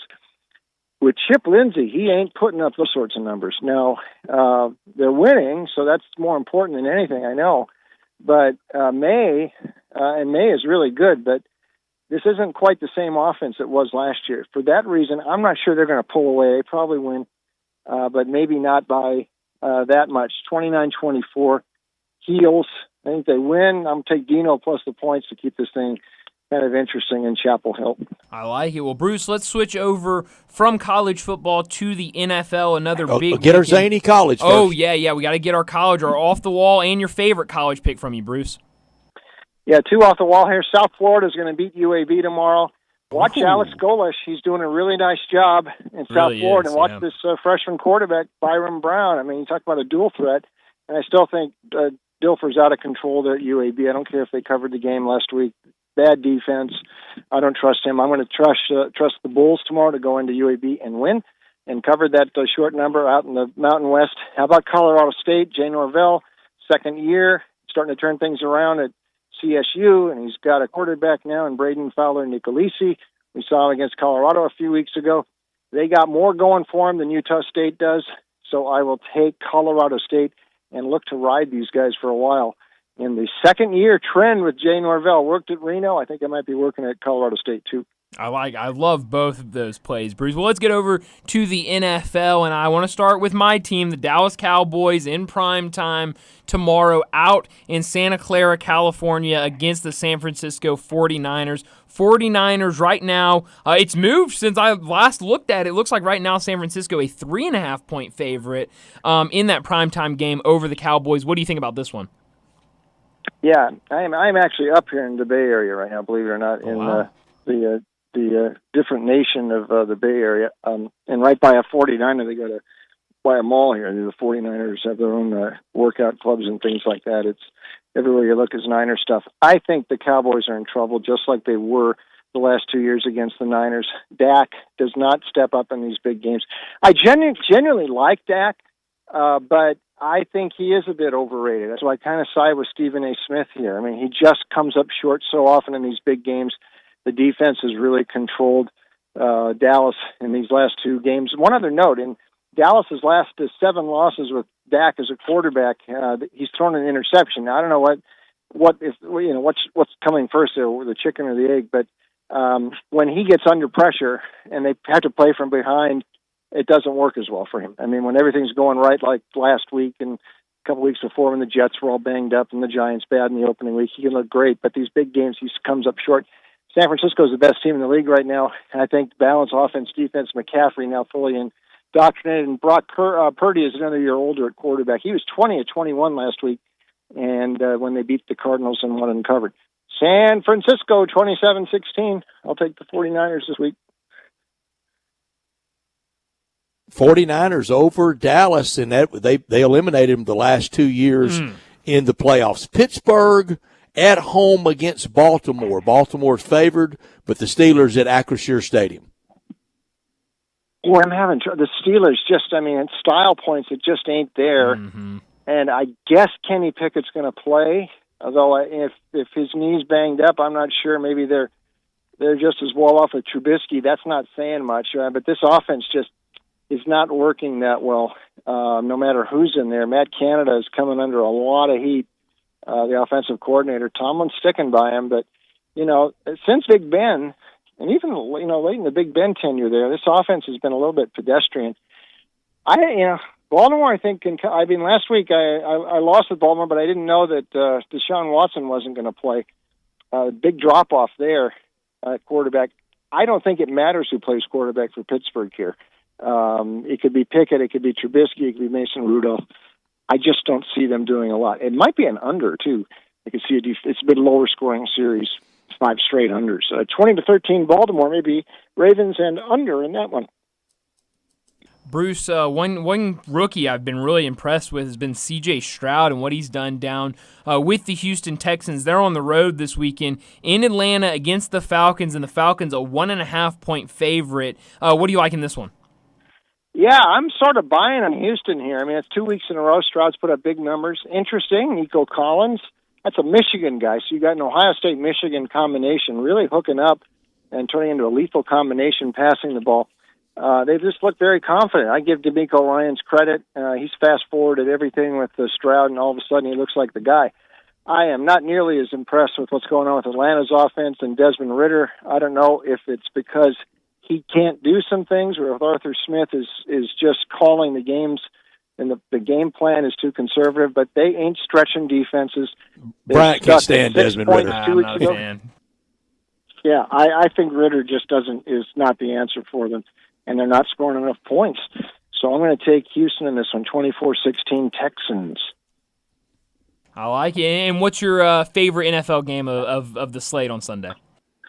I'm going to give the Vikings a shot here, as long as it's over 3. Every game they play is close. Rematch of the Super Bowl 65 toss power trap. Hank Stram and all that, but made him famous. If you're old enough like me and Brett, remember the Vikings immediately avenged that loss of the first game of the merger season. Opening day. Up at the Met, 27-10. But Minnesota finally got a win last week. They're sort of figuring out how this offense should work without Dalvin Cook. And I mean, listen, Kansas City's defense made Zach Wilson look good last week. I think this is a 3-point game either way, and Minnesota might actually win. 30-27 Vikings. I think it's going to be close. I'm going to take the points, and why not give the Vikings a shot to win? I like that. Bruce, before we let you go, tell us how we can find more of you. Yeah, thanks, Brian. Check us out online at bamsports.net. Pigskin Prophecy. We've got it. College football, NFL picks on all the games, and the 2-minute warning, late picks. College there now, NFL will be ready tomorrow. That's at bamsports.net. You can also get all my picks, VegasInsider.com, and you can read my stuff too at CBS Sportsline, sportsline.com. Bruce, thanks so much for joining us. Have a great, safe weekend in the Bay Area. It was tour de force performance today. Thank you. Thanks, Bruce. Thank you. Have fun, guys. You got it. Thank you very much, Bruce Marshall from Vegas Insider, and wow, just that mind and how quick he thinks. And even after the Bluetooth failed him, he really rallied. Look, this weekend for all these great games and all the things we have to do, you're gonna get hungry. I'm gonna make you hungry right here, right now. Talking about the commissary, the 2 great locations, the Collierville Commissary at Houston, Levy, and Poplar are the mainstay, the original, back to 1981, where Walker Taylor, where it all started, at the original in Germantown. And whether it's for tailgating or game watching, or you want to go out between games or watch games there, you can do it. Perfect for a big group. Memphis-style barbecue and ribs done the slow-cooked Memphis way, the way that made Memphis famous worldwide for barbecue. And if you're craving an easier way to order, text commissary to 33733. Start that feast with the appetizers like the smoked chicken wings, the cheese plate, the tamales, the barbecue nachos, a staple of sport, invented, created in the early 80s at the commissary. And then dig into the ribs of the shoulder, chopped or pulled on a plate, on a sandwich, all the sides, deviled eggs, bread, slaw, beans. And you can order it by the pound, a 6-pack, an 8-pack, a 12-pack. Perfect for tailgating tomorrow in the Grove or anywhere you want to go tomorrow. The desserts like the lemon icebox pie, the banana pudding, the strawberry cakes, you can order those. You can go by and get those, whole pies, whole cakes at the commissary. 901-754-5540. Online at commissarybbq.com. In Collierville and Germantown before high school games night, as you're going to those, stop by either location. Great party areas, orders to go, catering, tailgating, and coming soon, the Holiday Bird. 901-754-5540 or online at commissarybbq.com. Let's go ahead and get to a break. When we come back, we'll talk a little bit more about the weekend in college football. We'll get to what the weekend looks like in the SEC. That's next on Sports Time. Broadcasting from the Family Leisure Studio, we are Sports 56 and 98.5 FM. What do you get when you have a dream, a beer, and a business plan? Meddlesome Brewing. Meddlesome's classic ales and lagers capture the true Memphis spirit. Strong, tenacious, and unforgettable. Meddlesome captures true Memphis spirit as well with community events including Ska-toberfest, Saturday, October 14th, with plenty of bands and plenty of brews like Memphis Style and 201 Hopler. Meddlesome Brewing on Trinity in Cordova, just east of Shelby Farms. On tap and can packages. Meddlesome Brewing. Never settle, always metal. If you want a great experience, you need to go to Genesis. Meet Kendall Womble, who shopped several other jewelry stores but ended up at Genesis Diamonds with a bigger, better quality diamond for less. Based on what I had seen elsewhere, I didn't know that this size diamond would be possible for me to have on my finger. Are you ring shopping? Genesis Diamonds has one of the nation's largest selections of GIA certified diamonds at the guaranteed best prices, bar none. You're going to get the most value for your dollar at Genesis Diamonds. You're going to get the best customer service in town and probably in the entire state. And that's what Kendall really loved. The personal attention, the relaxed environment, the no-pressure shopping experience. This jewelry store was like home. It wasn't walking into corporate America. Nothing's a sales pitch here. It's all genuine. They're like a family. Genesis Diamonds. There would be no reason that I could ever think of that you would not go to Genesis first. And if you leave Genesis and try to shop around, you will come back to Genesis. Memphis's direct diamond importer at Poplar and Perkins Extended. Snap into action this NFL season with FanDuel, America's #1 sports book. Right now, new customers get $200 in bonus bets, guaranteed, when you place a $5 bet. That's $200 in bonus bets, win or lose. If you've been thinking about joining FanDuel, there's no better time to get in on the action. The app is so easy to use. There's a wide range of betting options, spreads, player props, over-unders, and more. Hey, in New York, right now I'm looking at all of the unders for Jets offensive numbers. Passing yards, touchdowns, receiving yards. I'm looking at all the unders in New York. So visit FanDuel.com/win and kick off the NFL season. That's FanDuel.com/win, FanDuel.com/win. FanDuel, official partner of the NFL. 21 plus and present in Tennessee. First online real money wager, only $10 first deposit required. Bonus issued as non-withdrawable bonus bets that expire 7 days after receipt. Restrictions apply. See terms at sportsbook.fanduel.com. Gambling problem? Call TN Redline 1-800-889-9789. You or someone you know or care about has dealt with a difficult divorce. When facing divorce, you need the attorneys at Rice Law. Nick and Larry Rice lead the firm with 3 generations and 7 decades of experience. Located in Memphis, serving the entire state of Tennessee and North Mississippi. Rice Law is who you need to call. Simple or difficult divorce, they know how to handle it. Call Rice Law at 901-526-6701, or for more information, visit them at aboutdivorce.com. That's aboutdivorce.com. Pizza lovers and sports fanatics, Ferraro's Pizzeria is your Sunday ticket headquarters. Catch every pro game on multiple big screen TVs while enjoying $2 beers, $9 beer buckets, and mouth-watering pizza. We're talking the cheesiest, most delicious New York pizzas in town with all your favorite toppings. What are you waiting for? Grab your family and friends and get to Ferraro's, corner of Jackson and Main, just east of the Pyramid. Enjoy every pro game at Ferraro's Pizzeria and Cheesy Corner, your game day destination. We interrupt this broadcast for special news and information concerning family leisure. The world's biggest spa sale is back and bigger than ever at Family Leisure. How is that possible? Well, let me tell you. You start off with 50 different spa models to choose from 5 different manufacturers. Then you throw in up to 30% off in-stock spas and swim spas. But is that all? Oh, no. You get free upgrades on all in-stock spas, plus 24 months, same as cash. Wow! This is the kind of sale that you just can't have every day, but it's happening right now at Family Leisure, the world's biggest spa sale. Soak in the savings right now at Family Leisure, Witten Road and I-40. You know the place where family and fun come together. Please remain calm and walk, don't run to Family Leisure. And now back to your regular programming. Listen each and every Sunday morning at 10 a.m. and join Ottawild Presbyterian Church for worship. Ottawild is a PCUSA church located in Midtown Memphis. Sports 56 traffic. Good afternoon. There's a rear-end time collision over here slowing down traffic. It's 240 going westbound, right between Walnut Grove and Poplar. It's got traffic really jammed up over here. It's really crawling. Again, because of this accident on 240 westbound between Poplar and Walnut Grove, it's really heavy now on 240 east from Mill Branch all the way out to 385 Bill Morris Parkway. Hey, enjoy Smoky Mountain Fall Festival this weekend at Ober-Gatlinburg. Check out all the details. Log on to obergatlinburg.com. I'm Commander Chuck with your on-time traffic. Now back to Sports Time on Sports 56 and 98.5 FM. Here once again are Brett Norsworthy and Bryant Dacus.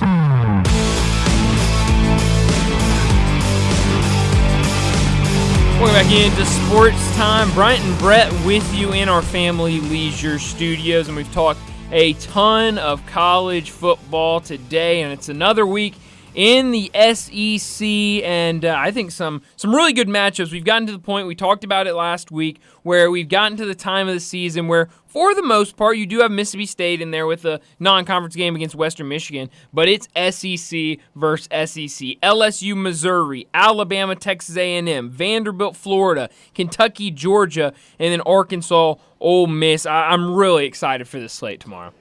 Yeah, and some teams taking some open dates and more next weekend to follow. And Bruce Marshall was right.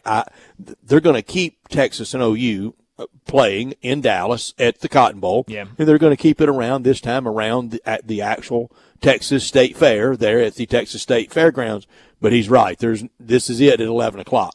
That's probably going to prime time on ESPN for all those TV sets in Texas and even in Oklahoma. But in Dallas and Houston alone, there are more TV sets than in all of the state of Arkansas. It's crazy. Just in Dallas and Houston alone. So that this is the end of 11 o'clock, and it's kind of settled into that game really in the Big 12 days. But even back to the 70s and 80s when it was Southwest Conference against Big 8 or so, I don't remember many nighttime games, if any, in that game. It was always sun-splashed, in the afternoon to literally enjoy the fair. Yeah, and that's why I understand the going to a night game because of all the TVs, and that would just be a unbelievable game for ESPN to have as their primetime game. But you're right. Having that state fair in the background and not only having a packed stadium, but also a packed state fair right on the outsides where you see people riding rides and eating Lord knows what on a stick and playing big old cattle while listening to the sounds of the game going on 20 feet away from them. So I understand it, but I love it being in the middle of the day.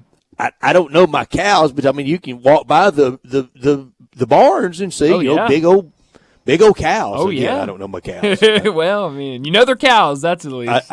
I know I like prime rib and ribeye, but Bryant, with all this college football, and we love it all. This tweet from John Rothstein, a great reporter, John Rothstein, his Twitter handle, 5 weeks from today, San Diego State at BYU, Yale at Gonzaga, Arizona at Duke, Dayton at Northwestern, Memphis at Mizzou, Tennessee at Wisconsin, Texas A&M at Ohio State, Florida against Virginia in Charlotte, UCF at Miami, Wake Forest at Georgia, Maryland and Davidson in Asheville, UAB and Clemson in Asheville. 5 weeks from tonight, college basketball, they do roll out the big guns early in its schedule. That's the first week of college basketball. Yeah. That's the first Friday of college basketball. Yeah, and I'm excited for it. Brett, you know me, I have not looked at the schedule yet in terms of that may actually be second week of college basketball. I think it is. Might be. It is Friday night. No, it's the first one, Friday night the 10th, because the Tigers are in Mizzou at the same time. Tennessee football will be up there. Everybody play nicely. Yeah, everybody play nice. But you know me, Brett, I have looked at, I've seen a lot of teams' non-conference schedules and all of that in terms of individual basis, but I have not looked at an actual slate of here is November 7th and here are all the games on that day. I can't do that. I don't allow myself to do that until November starts, or I'll get just way too excited about the upcoming college basketball season. But you're absolutely right. From the Champions Classic to all of these other games, and now you're seeing them at neutral sites, and then you have a couple weeks of that, and then we get into all of these tournaments, these early season tournaments, and college basketball knows what they're doing, and they know how to do it right.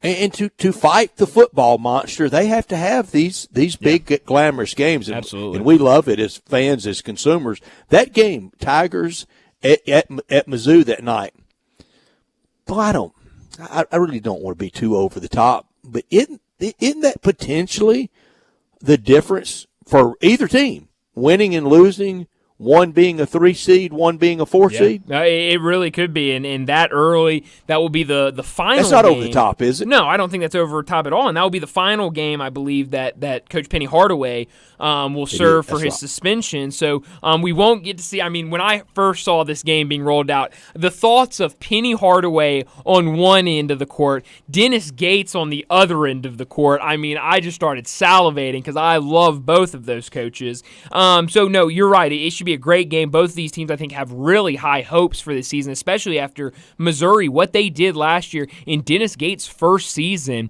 That one, I mean, I know it's first week of the season, third game for the Tigers, but, I mean, that could be one of the better games of the season for both of these teams. And for the Memphis Tigers, that week they open opening night, Monday night, November 6th. They open at FedEx Forum against the Jackson State Tigers. And then on Friday night, they will play the Missouri Tigers. Something to really kickstart the season, as if Tiger basketball needed it. But you always need, pizzazz. You always need to be selling the sizzle. If Memphis, they'll take care of Jackson State opening night. If they can go up to Mizzou, and then the following Friday night they play Alabama State, there will be more people at the Alabama State game if they're 2-0 than it will be if they're 1-1. Absolutely. And then off to Atlantis for that tournament. I'm doing an awkward job of trying to get to my point. To sell December tickets, that quick start will do it. Absolutely, 100%. And you talk about this tournament in Atlantis. I mean, the teams that you could potentially play. I mean, we've been talking for months about that potential of playing Arkansas on Thanksgiving in the middle of the afternoon. I mean, that would just be huge. And then you talk about some of these just home go games. 2-1 there. Exactly. Just go 2-1 there. I think you come back with a winning record from Atlantis. I think you have to be over the top. I mean, just completely excited about that. And then you come back, and after that, you think about some of these home games that the Tigers have in non-conference. Virginia, Clemson. Both coming to town. I mean, those are going to be some Vandy coming to town. Those are going to be some huge games inside of FedEx Forum. But you're right. You need that strong start to really get that entire fan base 100% in. And largely the seed line will largely be determined by November, December, success or lack thereof. Yeah, and I've said it before, I want to say it again. I mean, you got to give Penny Hardaway a ton of credit for the non-conference schedule that he put together, because there are not a ton of coaches out there that would go and have this many tough teams on their schedule. I mean, and you can look at it. I think there's teams that people don't even think about being a tough test. I know Vanderbilt would be one of them. What Vanderbilt did in SEC play last year was very impressive, and having them as a non-conference opponent is huge. But to go out, to get Missouri, to get Virginia, to get Vanderbilt, to get Clemson, to get all of these teams on your schedule, Ole Miss, that should be better this year. That one you've had, but to add these, A&M, you've had those, but to add these other teams on top of that is massive for that non-conference schedule. And so you're hoping, if you're the Tigers, you're playing. Once you get to conference play, you're just trying to figure out what seed line are we going to be sitting on, instead of what we've dealt with the past couple of years of, okay, we really got to have a really good conference slate so that we can get into the NCAA tournament. Yeah, that first weekend, you want the seed to where you don't even have to pack the darker colored uniform colors. We know preferential seed, preferred seeds, they wear the home whites, or it's not exactly like that anymore at home, but at the NCAA tournament, it still is that. And I'm going to call my shot now. Okay. For good or for bad, for the Tigers or for anyone else, I don't want to hear anybody, whether it goes against you, whoever it is, Tennessee, Arkansas, anybody out there, Ole Miss, anybody, Kentucky, you lose those November, December games, I don't want to hear come February, well, if we played you now. That's so long ago, that doesn't matter, because if you win them, you stay puffed up over it, and it keeps your seed and your net ranking, and if we still did RPI, it'd still keep it lofty, and you sure would refer to it proudly if you win. So if it's on the other side, I don't need to get to middle of February and hear anybody go, yeah, those games in November don't matter. Yeah, they do. Yeah. They matter either way. No, you're absolutely right. And so when you look at the makeup of this team, and all of the new pieces. I mean, you need those guys to gel quickly, and I think from what I've heard that this team is really coming together nicely. But, I mean, you look at the schedule and how it's set up, Missouri, Michigan, potentially Arkansas, and then another opponent could be Stanford as well, Ole Miss, VCU, and Texas A&M, all before you get to the 11th of December. So, I mean, it is going to be a lot of tough tests, and so you're going to want these guys to gel quickly and kind of have that kind of work out all of the issues before you get to some of these games. And so I think it's good that most of this team is here, but you're still waiting on a couple of guys' eligibility and see if they can be here. Because everybody's battling the kind of throw in the teams together stuff now. Everybody's battling, but the time of the year and the chemistry and getting accustomed to each other. So for anybody, Tigers, anybody, you fill in any name, no excuses. Be ready to play. No, I mean that's what college athletics is now, especially. I mean, not only basketball, but also football. It's the name of the game. The transfer portal, you're seeing teams completely flip their roster from year to year, and so that cannot be an excuse. It could have been 3 to 4 years ago when the transfer portal wasn't like it is today.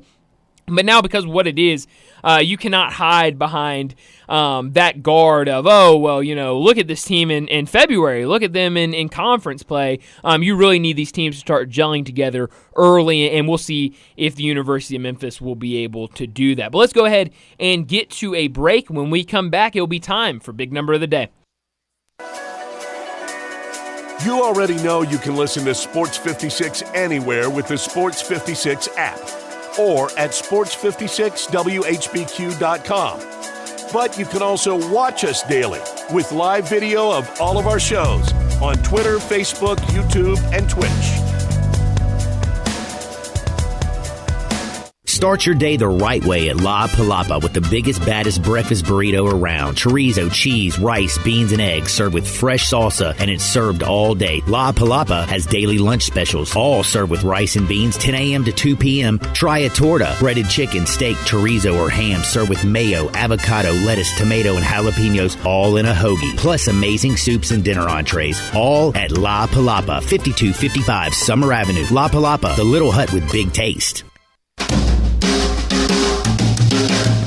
Hi, this is Lauren Choate with Choate's Air Conditioning, Heating, and Plumbing. Choate's is offering some amazing specials for this month only. If you're considering upgrading your furnace before the cold weather comes, Choate's is offering $1,000 off a new Carrier furnace. If you don't need a new furnace, Choate's is now offering its early bird $60 furnace tune-up. This 22-point tune-up includes a free carbon monoxide test and heat exchanger inspection. And Choate's is your indoor air quality expert. For the best quality air for you and your family, it's recommended to have your air ducts cleaned every 8 years. This month only, Choate's will install a free UV light system when you get your air ducts cleaned, a $500 value. Call us at 347-8086 to take advantage of these amazing deals. So, turn to the experts with Choate's, and remember, let our family serve your family.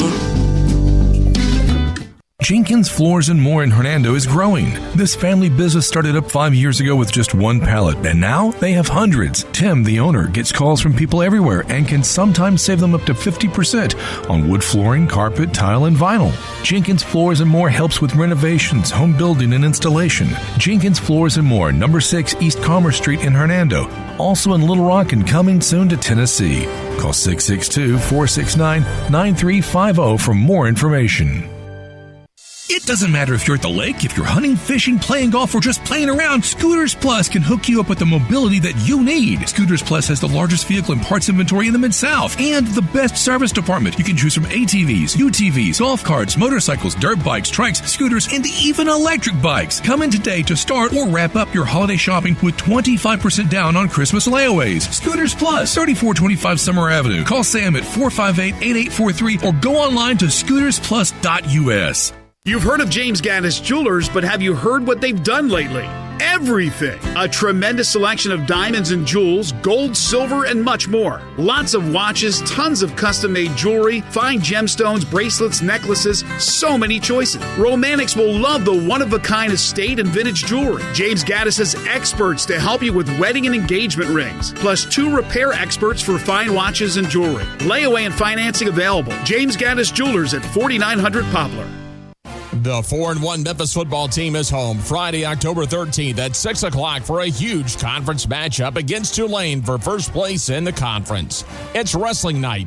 Enjoy the matches on Tiger Lane and meet and greet with the wrestlers inside the stadium. Tickets start at just $20 to watch this big-time conference matchup. Be at Simmons Bank Liberty Stadium Friday, October 13th at 6 o'clock. Purchase your tickets today at GoTigersGoTix.com. Now back to Sports Time on Sports 56 and 98.5 FM. Here once again are Brett Norsworthy and Bryant Dacus.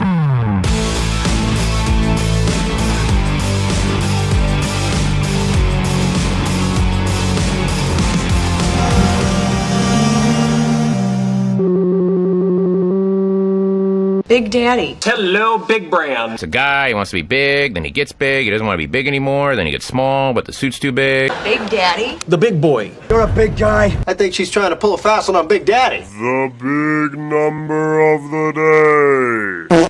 Well, Brett, I have two big numbers today. One comes from the NFL. The other comes from Major League Baseball. I'll start with the NFL one, and then I'll go to my Major League Baseball one. My big number from the NFL is going to be 40. That's the amount of points the Bears scored last night. Last night marked the first time in NFL history a team on a 14-plus game losing streak put up 40-plus points in a game. So not only was it just impressive that this Bears team put up 40 points on the Commanders, it was historic. No team's ever done it before. No team that's been that bad has been able to put up that many points on another team. So that is really impressive from the Bears. My MLB big number is 2. Two pitchers in Major League history have 200-plus career strikeouts in the postseason, and both of them, that's right, 2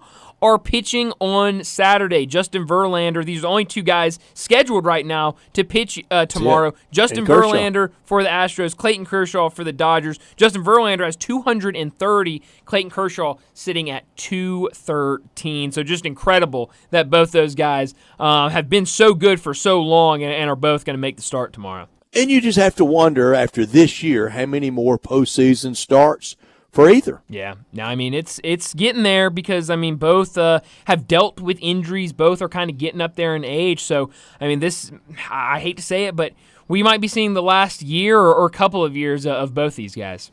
Everything ends, but some things seem like they do last forever, and that ties into my big number, and it's 4:25 tomorrow night on these airwaves over the Ole Miss Network. David Kellum, the voice of the Rebels and the nicest man in the state of Mississippi, will be calling his 425th straight Ole Miss football game. It started in 1988 when he was doing pay-per-view TV, and then the following year in 1989 was his first year of the Ole Miss Radio Network, voice of the Rebels. 425th straight game tomorrow night for Ole Miss. I don't know if he catches Jack Crystal someday, but he's off to a good start, and he's not slowing down, and we will make mention of it tomorrow night in our pregame, and for him, he brings it every single week. And you think about that. Think how lucky you have to be, to not catch a cold, or during COVID. Yeah. During COVID, maybe all the testing, you fail a COVID test on the Friday afternoon before the game, and the streak gets broken, or deaths or births, or all the things that can get in the way of missing a game, and he hadn't missed one. He's brought it for every single game. No, it's incredible. And not only, I mean, we talk about this is for Ole Miss football, but he's doing everything over there for Ole Miss. I mean, it's not just football. It's basketball. It's baseball. I tell you all the time that, as many people might know, I was not raised as the biggest Ole Miss Rebel fan, but I tell you what, fan when you were a little guy. Oh man, yeah. But I tell you what, listening to him call Ole Miss baseball is really one of my favorite things to listen to in the spring. I think he's just phenomenal when it comes to baseball, and same with football and basketball. So very impressive for football, and you throw in everything you threw in, and also throw in that not only is he just doing football and then stopping for basketball and baseball, he's doing it all. He is. He does it so well and so much fun to be around. I know often in kind of this kind of tribute, people will say, and even a better guy, that doesn't even come close to touching it. Such a great guy. And at a lot of the games, his wife Mary will accompany us and go to a lot of games. Not always, but often. And she's super fan. She really loves it. And you just think all those miles and all those trips, and sometimes some tough seasons, and sometimes some really good seasons. But tomorrow night, number 425 in a row for the voice of the Ole Miss Rebels, and he is currently with Eli Gold's health issues last year and having to step aside this year for road games. David he has senior status now in the SEC, and forever it was untouched by Jack Crystal. He was just light years ahead of everyone at Mississippi State, and I wish people knew the regard that all of us at Ole Miss and how much David has, and David never refers to him, hardly ever, refers to him as anything other than Mr. Crystal, and the regard that so many had for Jack Crystal and the standard that he set in SEC broadcasting and in the state of Mississippi. Did you ever meet Jack Crystal? Did you have a relationship with him?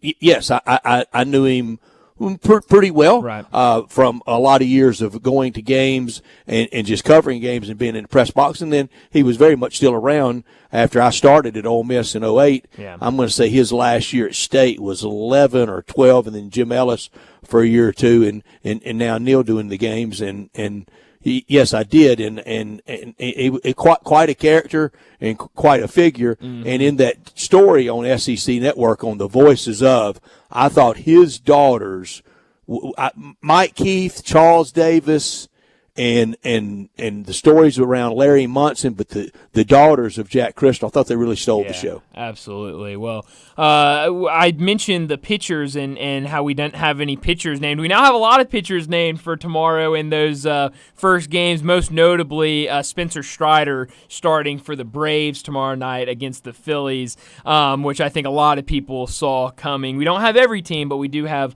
a lot of teams with their starting pitchers. So, on top of all of the football we'll be watching tomorrow, we'll also have to keep an eye on these baseball games after a couple days off. But let's go ahead and wrap up this hour, get to a break, and when we come back, we'll talk about the Arkansas Razorbacks with Ty Richardson from ESPN Arkansas.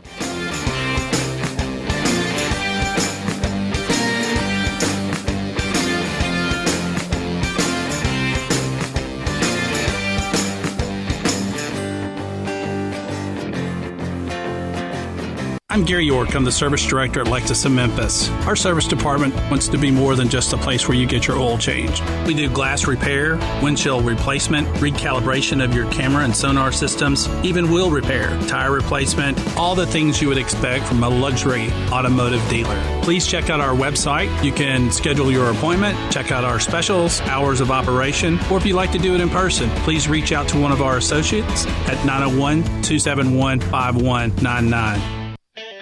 Hi, this is Troy Fiveash, owner of Fiveash Roof Services. If you need a new roof for your home or business, we hope to hear from you and will work hard to earn your business. We are experts and certified in residential and commercial roofing, siding, and gutter installation. I have been serving the Memphis area for over 20 years, and now with two of my sons working with me, we plan to be here for years to come. So if you need a roof, please give us a call. On a personal note, what a great time it is to be a Memphis sports fan. With the Grizzlies and the Redbirds and 901 FC, not to mention Tigers football and basketball, it's going to be a fun year. Thanks to Coach Silverfield and Coach Hardaway and their staffs for their dedication to the student and athletes, the University of Memphis, the City of Memphis, and us fans. Five Ash Roof Services, a proud partner of the Memphis Tigers and the official roofer of the Tigers home team. Five Ash Roofing, fair, honest, and ethical. 367-0050 or memphisroofer.com. 367-0050 or memphisroofer.com.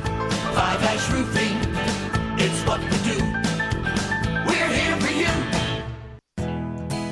Nestled in the heart of East Memphis, located corner of Park and Cherry, is a beautiful residential neighborhood. I'm here at Town Village Audubon Park interviewing a new resident, Carolyn. Share with us why you chose Town Village. Well, if your parents or special friends need to make that big move, let me share with you my experience. It was tough for me to leave home, but then I discovered Town Village. I would like to highly recommend Town Village to you and your loved ones. After looking at all the amenities and meeting all the people and staff, I was hooked. From restaurant, bistro, 3 meals per day, housekeeping, transportation, security, health care, physical therapy, exercise room, and even a heated pool and spa. Come see us and make your new home at Town Village. Visit us and call Daniel at Town Village Audubon Park at 901-374-7342. There's no place like home, Town Village. Step up your wings game at East Coast Wings and Grill. With 60 wing flavors and 7 heat indexes, do you have what it takes to turn the heat on your wings up to insanity? East Coast Wings and Grill is family friendly with a large variety menu to satisfy the whole bunch. Sign up today for their loyalty program and taste the rewards. For every $1 you spend, you collect a point. Earn 100 points and receive a $5 reward. Next to Lowe's off Highway 64 in Bartlett, come try America's best wings at East Coast Wings and Grill. Join us for the Memphis Police Department Hiring Expo Saturday, October 21st, 2023 from 11 a.m. to 3 p.m. at 170 North Main Street downtown. We'll be taking applications and interviewing candidates on site. Salary starting at $54,611, increasing to $60,713 after probation. Benefits include a $15,000 sign-on bonus, up to $10,000 relocation assistance. For more information or details, visit joinmpd.com. Sports 56 traffic. Good afternoon. It's been extra slow from the earlier wreck we had over here on 240 eastbound at Walnut Grove. Now it's really slow at times on 240 getting onto 385 Bill Morris Parkway. It's been slow. It seems like all afternoon long. 55 southbound coming across the bridge over from West Memphis. Weimer's Jewelry located 7525 Highway 64. They want you to know they are your full-service family-owned jewelry store here in Memphis. I'm Commander Chuck with your on-time traffic.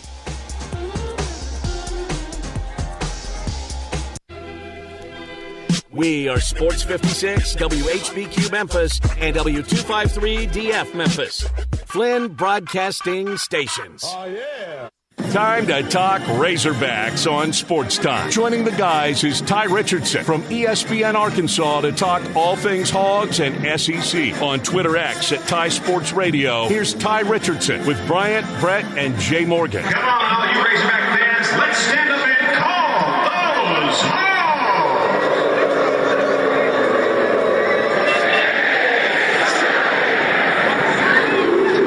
Ty Richardson joining us now from ESPN Arkansas to talk some Razorbacks. Ty, thanks so much for joining us. I know a big game this weekend. You're down in Oxford, a big game against Ole Miss this weekend. But I want to start with that game last week against Texas A&M. What were your big takeaways from Dallas last week? Brian, they couldn't block.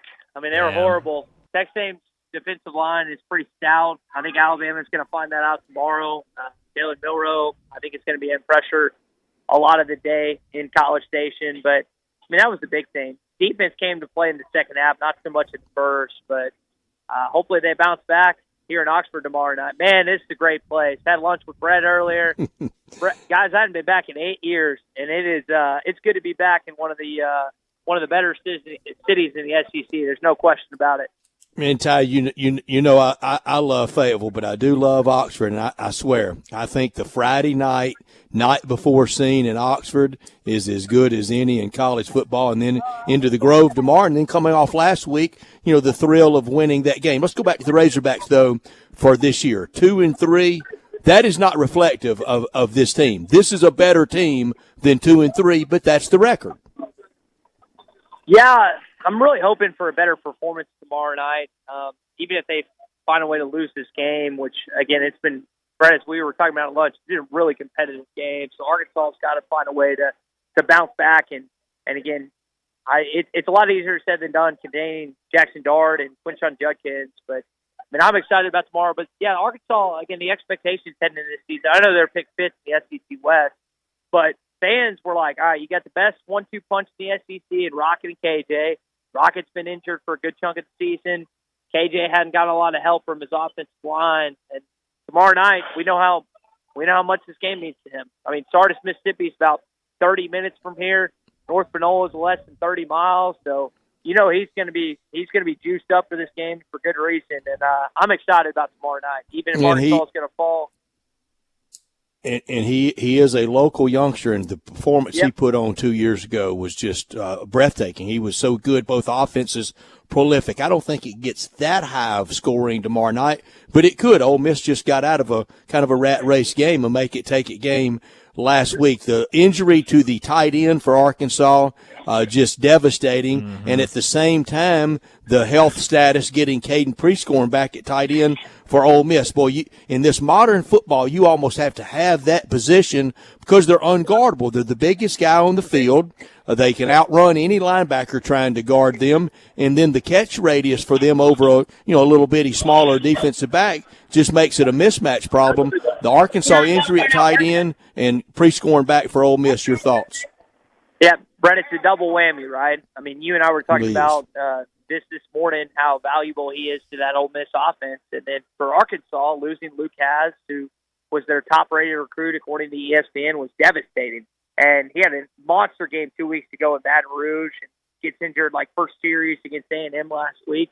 And so now they're trying to recuperate. They don't have a tight end in that room that matches even close to the level of what he brings. And I mean, I watched Evan Ingram in college. I know how versatile a tight end can be. And Luke was, I don't know if he's Evan Ingram, but he was a valuable asset to this football team. Now they're going to have to figure it out.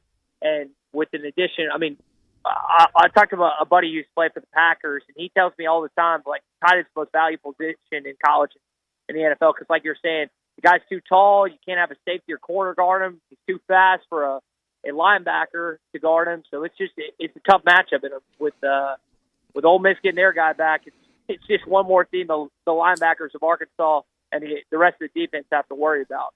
And look what it's created in the NFL. I thought it was hard enough to suffer through the insufferable Gronk, and now we're having to suffer through Travis Kelce. Yeah. Kelce. He's on way too much of my TV. Yeah, you got Kittle in San Francisco. I mean, you look at the best teams in the National Football League, most of the time they have been, top 5 tight end, top 10-ish tight end. And those two that we just listed, KC and San Fran, they're definitely top 5, maybe top 3 in the National Football League. So Lane Kiffin, we know he's an offensive wizard. And I'm not an Ole Miss fan, but I recognize game when I see it. And that guy knows how to call plays. Yep. He is a genius, regardless of what you think about him. He knows when it comes to offensive football. That's exactly who Lane Kiffin is here at Oxford. Ty, you mentioned the offensive line play in that game against Texas A&M. I've heard some people say that there might be some shakeups to that offensive line for Arkansas. I've even heard people say Patrick Kudus, the young offensive lineman from Memphis, could start at center this weekend. What have you heard about this offensive line, and do you expect any changes against Ole Miss? Hey, sorry, guys. A bunch of Ole Miss sorority girls. Yeah, I can hear them. They're excited. You got to be outside the lyric in the library right now. Yeah. Hey, Fred, a couple of them look back to, so we'll see how that goes tonight. Hey. So I would say, so you got a kid in Patrick Kudus who's probably 10 minutes from where you are, Christian Brothers High School. He's going to play center this week, or tomorrow night. And, this is a sophomore that practiced at this position, but, we haven't really seen him there. So you're putting a lot of pressure on an underclassman to perform in a place he wants to, just show out. A place that it's the closest venue of any SEC school that he'll be playing in his next 2-3 years, whatever the case may be. So I'm excited to see how he is. I think there's going to be a mistake or two, but the offensive line through the first 5 games, you saw a team that had to switch something up, and they're trying something. I don't know if it's going to work, Brian, to your question, but Sam Pittman is at least not just kind of staying the same and saying, we're just going to keep doing this. No, we're going to try and switch these up and see what happens.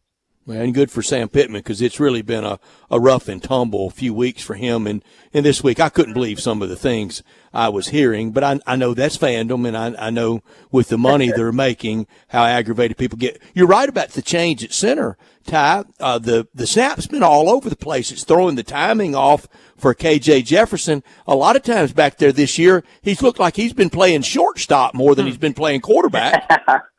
Yeah, and it's been something with a new offensive coordinator, a new center, a new offensive lineman, a lot of new skill position players. It hasn't come easy to KJ, and I don't blame him. I mean, I know he's a veteran quarterback, but you can only do so much to get the offense rolling a little bit. You got to ask for some help, and hopefully he gets some tomorrow night. I mean, this is a game that's so important to him, and he might underplay it, but seemed like from the outset he was under-recruited when it comes to potentially ending up in Ole Miss. And, I mean, he wants to – I mean, he's going to have 20-something families here tomorrow, 20-something family members here tomorrow. So I just hope he has a game like he did. I don't know, like you said, Brett, we'll see what he did 2 years ago. But, man, that'd be something to see Dart and KJ go at it just like Corral and KJ went at it 2 years ago. And they could, and he was really good last year. He had to sit out the Liberty game last year. They got him healthy, needed the win over Ole Miss to get bowl eligible, and he was great that night. Rocket Sanders was even better. How come he always takes it out on Ole Miss? It doesn't look like he's ever as mad at Mississippi State over the recruitment than he is Ole Miss. Well, if I had to guess, Brett, he probably got a little more against Ole Miss than he does Mississippi State. But, I mean, this is you think about Mississippi State, Arkansas, and Ole Miss. I mean, those are schools that recruit a lot of the same kids that feel like that. Hey, we can beat Alabama this year. We can beat LSU this year. Of course, Ole Miss did that last week. So, I mean, this is an important game for both schools. I mean, we were talking about this morning. Ole Miss still got a shot at the West, y'all. I know Bama beat them earlier, but there's no guarantee that Bama's going to win tomorrow. Don't even mention that yet, Ty. Don't even mention that. But you're right. I know Ole Miss fans are still salty about 2015. So salty, when don't Arkansas touch beat them out, So we'll see. I mean, this is gonna be an intense game tomorrow, and it feels like it's been a decade since I've been back here. So I cannot wait to watch this game and spot him and play tomorrow. And we were talking about that tight end play that we thought we were going to get with Haz and Prescorn, and now only Prescorn in that 2015 game. The tight end play. Hunter Henry for the Razorbacks and Evan Ingram for Ole Miss. Wow. They're still playing on Sunday afternoon. Yeah, it's hard to see a better. And again, these guys don't match up as a tight end linebacker. But I love like Quinshon Judkins and Rocket last year. Those are two best running backs in the league this year, and we'll get to see them tomorrow. You mentioned the 2015 game. Anytime you have like quarterbacks, and I don't know if you put Dart and Jefferson at the very top of the SEC, but they're close. They're probably top 5. So there's a bunch of matchups tomorrow night, like you're talking about in 2015, that I think not just Ole Miss and Arkansas fans are ready to see, but scouts and everything else, just because it's always intriguing to see, hey, what's this guy going to do when the guy on the other side is compared to him at this point? Talking to Ty Richardson from ESPN Arkansas, talking the Razorbacks. And me and Brett have talked a lot this week about that Ole Miss game against LSU last week and just all of the offense. I mean, Ty, my head was spinning after watching that game. So when you look at that and kind of the offense that you can maybe expect from Ole Miss this weekend, how important will the secondary for Arkansas be this weekend? Oh, it's huge. And they're missing probably most likely. He had a concussion last week, White McLaughlin. Oh, yeah. And I doubt he plays tomorrow night. And he's their best cover corner. So, I mean, Wade and those guys are going to have a field day, I think, on Arkansas secondary time. They're going to start a true freshman, Jalen Braxton, that I really like.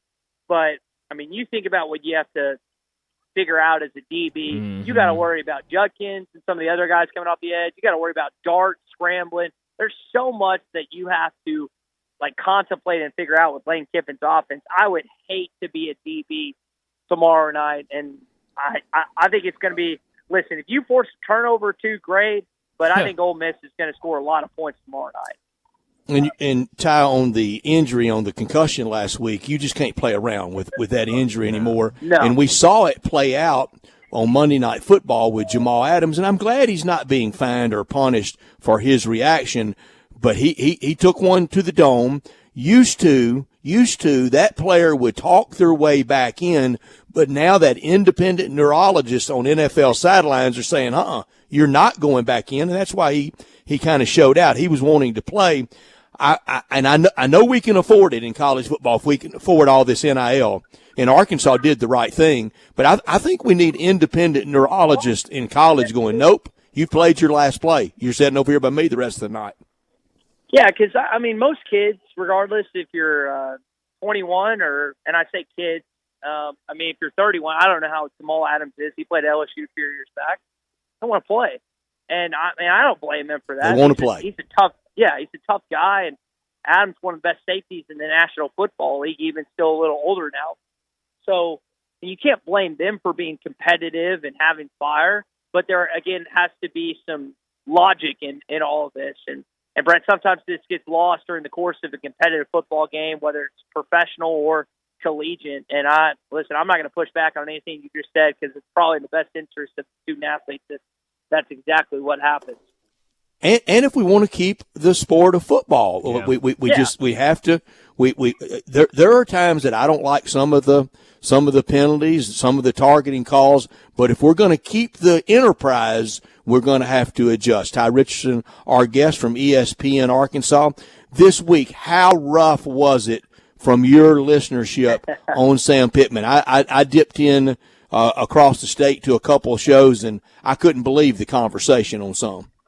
Brad, it was pretty brutal, man. I mean, there are some Sam Pittman apologists that have loved him since he stepped on campus, and they were asking for his job this week. And I listen, he's 2-3. They didn't have a great season last year. Went 7-6. I don't think it's any point to call for Hunter Yurachek to fire him. But I mean, this is a gut check game, and Sam said talked a lot about improvement and keeping the team together. It's not exactly an easy task going up against an offensive wizard, like I said earlier, in Lane Kiffin. But they got to show out tomorrow. If they go back-to-back weeks where their offense gets shelled by the opposing defensive line, he's going to have a rough next couple weeks in Fayetteville based on fan reaction. Not just our radio callers, Brett and Brian, but people across the state that have a lot more say-so than I do, just running my mouth from 6 to 9 a.m. Well, Ty, me and Brett, I think we were talking about this morning about another game. We were talking about LSU in Missouri and almost that checkout factor for a team like LSU with 2 losses on the season. How much do you think of a checkout factor could there be for this Arkansas team? Man, I hope there's none. Right. But at a certain point, you let go of the rope, and I don't know when that's going to happen, to be quite honest.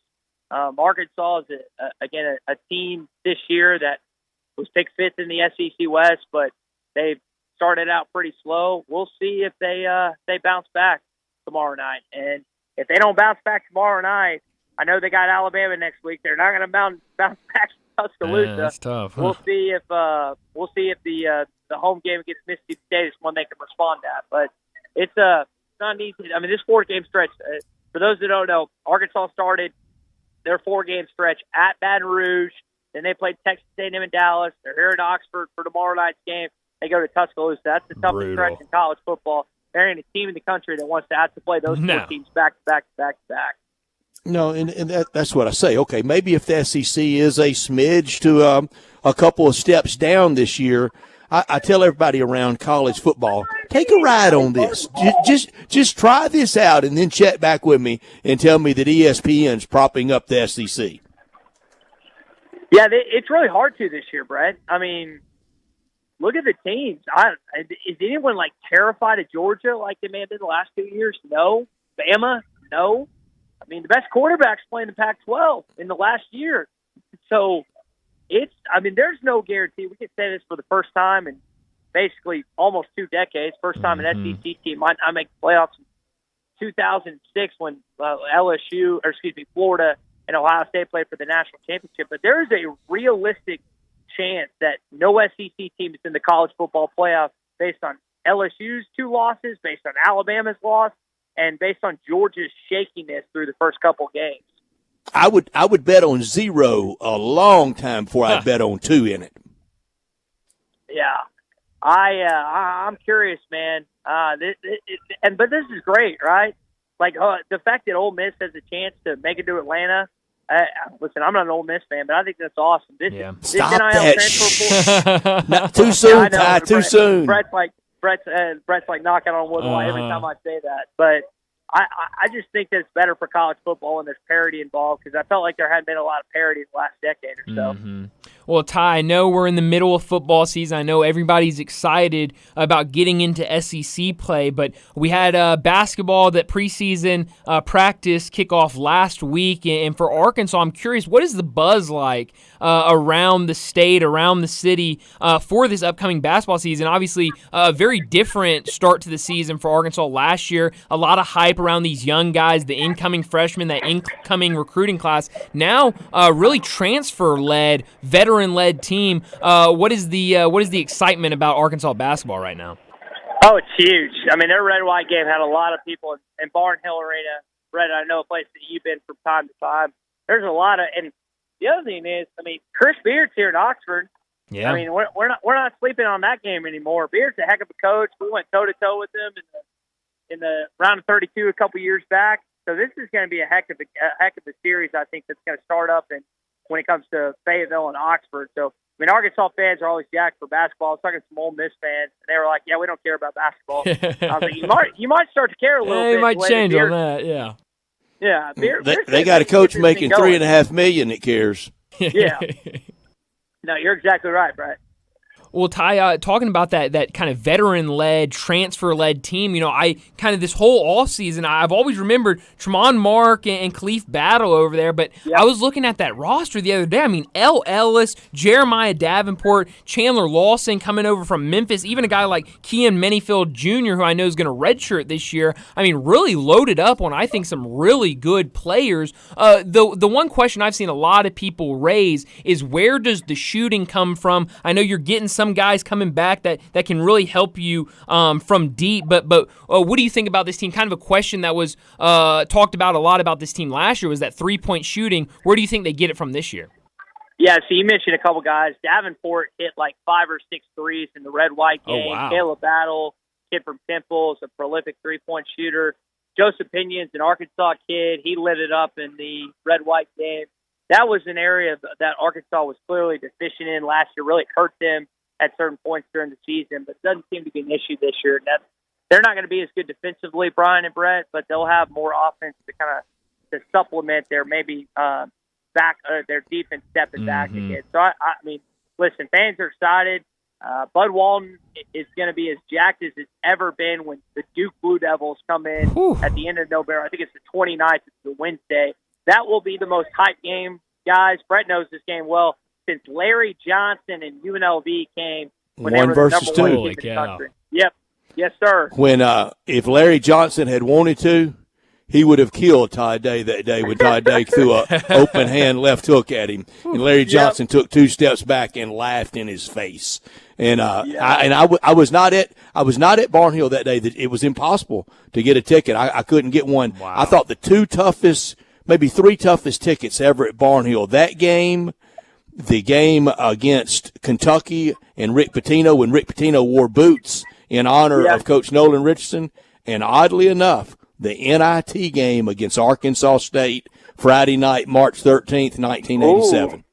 Yeah, they almost lost that game, too. There was speculation that if Nolan lost that game, he might get let go, which thank God he didn't, because we know what happened in the aftermath of him staying on campus. But yeah, Barnhill Arena was an incredible place to watch a college basketball game. And now Bud Walton, I mean, there's some Ole Miss fans listening. There's some Alabama fans listening. There's some fans from all SEC parts that know when you step foot into Bud Walton Arena, Donald W. is pretty solid, but it ain't Bud Walton Arena. Yeah, I'm excited for this basketball season. I got even more excited when looking at that Arkansas roster for this season and excited for this game tomorrow between Arkansas and Ole Miss. But, Ty, thanks so much for joining us, and we'll do it again next Friday. Guys, can't wait. I'm probably going to fall in love at least 3 or 4 times this weekend. So we'll hopefully I won't. It's easy to do. Be careful, Ty. Thank you, Ty. Thanks, Ty. You got it, man. Ty Richardson from ESPN Arkansas joining us to talk the Razorbacks and the SEC. And Brett, we didn't have enough time last week to talk basketball with them, but I came to you. We were talking before the show last Friday, and I said, Brett, I'm looking at this Arkansas roster. I'm looking at the guys that they brought in, and I am excited about this Arkansas team. A lot of guys we're familiar with because of their play in the American Athletic Conference. Tremont Mark, Khalif Battle, Jeremiah Davenport, obviously Chandler Lawson from Memphis.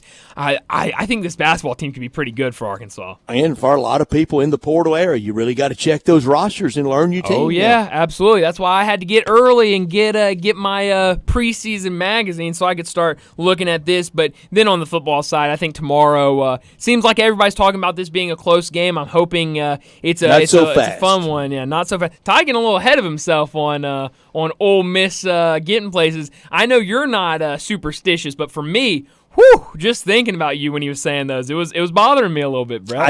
I just know how Sam Pittman's teams have played 3 years now against Lane Kiffin. Absolutely, and they play them close, so it should be a heck of a game tomorrow. But let me tell you about our sponsor for this hour. They're a sponsor every single day at 5 o'clock. That's Hewlett and Dunn Boot and Jean Company on the historic square in Collierville since 1961. Charles Hall started working there in his teens, and now with his wife Laura, they own the place, known for all the boots, but also clothing, accessories, and a cap for any team, any season. Western wear, work boots, safety toe or soft toe, even rubber toe boots, boots for every single occasion at Hewlett and Dunn. From head to toe, they have you covered with every brand imaginable. Ariat, Dan Post, Anderson Bean, and that's just to name a few of them, whether for men or women. Men's and women's clothing as well, jeans, pants, shirts, shorts, and outerwear in the best duck head collection you'll find. Charles and Laura Hall invite you to 111 North Center Street or to HewlettDunn.com on the square in Collierville. And it's not just the clothing, it's not just the boots. They also have all the accessories, hats, sunglasses, boot care products in every area, team snapbacks, and cool hats that you can think of. For the Tigers, Mississippi State, UT, Ole Miss, the Razorbacks, a big weekend of college football coming up, so make sure you get over there to Hewlett Dunn and get a hat to rep your team. And for travel, the bag selection is top-notch. HewlettDunn.com, but please go in, visit, and say hello at 111 Center Street on the square in Collierville at Hewlett and Dunn. Well, let's go ahead and get to a break. When we come back, we've got to make some picks because it's time for our First National Bank and Trust Friday football forecast. Start your day with Sports 56 Mornings with Greg Gaston and Eli Savoy. Weekday mornings from 7 to 10, right here on Sports 56 and 98.5 FM. I know the sweetest thing in Memphis, and I know it's been around for 120 years. You know, I'm talking about Dinstall's, and it's time to stock up heavy on Cashew Crunch, Heavenly Crunch, Turtlettes, all of your favorite Dinstall's treats to watch the playoff games and to watch all the basketball. It's so easy to get. The sweetest thing in Memphis, all you have to do is head to Laurelwood or head to Germantown and Poplar right across from the hospital, or go where they make the candies. That's on Pleasant View. There's nothing that says Memphis better than Cashew Crunch with that little tinge of coconut, or the Turtlettes. Let's face it, there's nothing better than Dinstall's chocolate. That's the mainstay of all candies, isn't it? Milk chocolate, although their dark chocolate is pretty darn good. And if you get the peppermint with the dark chocolate and put it in the freezer, you're going to love it. So many ways to love Dinstall's. 115 years of making Memphis oh so sweet. Want to play a private country club but only pay daily greens fees? Meadowbrook Country Club in West Memphis is your place. You can now play a beautiful, challenging course for only $59 plus tax, including cards. Meadowbrook Country Club features champion Bermuda greens and now is available to everyone. A membership is only $350 per month and includes tennis, pickleball, and swimming, plus a great restaurant and bar. Golf Pro Mark can even fix you up with custom-made tricks on clubs. Call 870-394-4186 today for your Tuesday through Sunday tee time at Meadowbrook Country Club in West Memphis. Jenkins Floors and More in Hernando is growing. This family business started up 5 years ago with just one pallet, and now they have hundreds. Tim, the owner, gets calls from people everywhere and can sometimes save them up to 50% on wood flooring, carpet, tile, and vinyl. Jenkins Floors and More helps with renovations, home building, and installation. Jenkins Floors and More, number 6 East Commerce Street in Hernando. Also in Little Rock and coming soon to Tennessee. Call 662-469-9350 for more information. Join us for the Memphis Police Department Hiring Expo Saturday, October 21st, 2023 from 11 a.m. to 3 p.m. at 170 North Main Street downtown. We'll be taking applications and interviewing candidates on site. Salary starting at $54,611, increasing to $60,713 after probation. Benefits include a $15,000 sign-on bonus, up to $10,000 relocation assistance. For more information or details, visit joinmpd.com. Give me liberty and give me real estate. I'm Sheldon Rosengarten, and that was Hugh Mallory. Not only does he work with me at Mark's Benstorff Realtors, he's the president of this year's AutoZone Liberty Bowl. So Hugh, instead of sounding like Patrick Henry, what do you mean? Well, Sheldon, like you, I sell real estate. I'm also privileged to serve as president of the 65th AutoZone Liberty Bowl, which will be held Friday, December 29th at 2:30. I'm able to handle all my clients, whether they're buying or selling, while participating in this great annual tradition. Hugh, that is definitely quite an honor, and with your fabulous track record in real estate sales, I know you'll do a great job. Hugh will move you as something to remember, and you can reach Hugh Mallory at 497-9756. It's also why people often say that when you want the job done, call Shell Dunn. You can reach me, Shell Dunn Rosengarten, at 483-0546 or memphisrelocate.com. That's memphisrelocate.com or 483-0546. See you at the AutoZone Liberty Bowl on December 29th. Do you know one of the best things you can do for your employees or family's health? Provide Arctic Clear bottled water. Arctic Clear bottled water is your locally owned and operated bottled water provider. Arctic Clear is 100% natural spring water with free delivery and setup, dependable service, and no long-term contracts. What an easy choice. Call Jeff Manus today, 901-382-2363, or visit arctic-clear.com. Arctic Clear bottled water. Call now, 382-2363. That's 382-2363. Sports 56 traffic. Good afternoon. It's Friday. You know the drill. Give yourself plenty of extra time. It's slow in the construction northbound 55. It's just moving in slow motion right now in that construction zone, especially northbound on 55 between Macklemore and South Parkway, wrapping up that Rec 40 West right near Sam Cooper. Traffic's really busy on 40 East from Sycamore View Road all the way out to 269 as you head out towards Fayette County. Hey, don't miss it this year. Smoky Mountain Fall Festival. It's going on now through the end of the month at Ober-Gatlinburg. Check out all the details at Ober-Gatlinburg.com. I'm Commander Chuck with your on-time traffic.